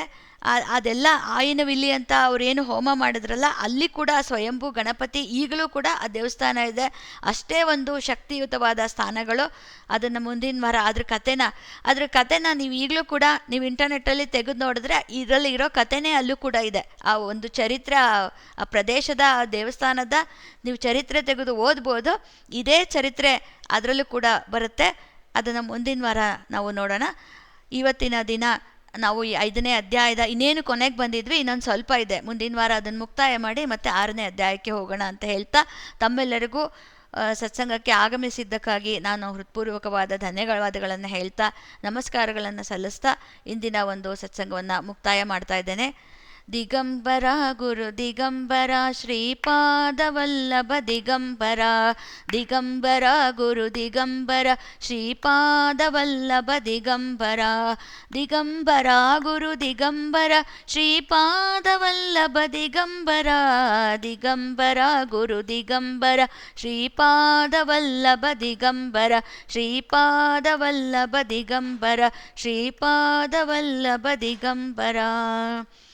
ಸರ್ವೇ ಜನಾಃ ಸುಖಿನೋ ಭವಂತು, ಸರ್ವೇ ಸಂತು ನಿರಾಮಯಾಃ, ಸರ್ವೇ ಭದ್ರಾಣಿ ಪಶ್ಯಂತು, ಮಾ ಕಶ್ಚಿತ್ ದುಃಖಭಾಗ್ ಭವೇತ್.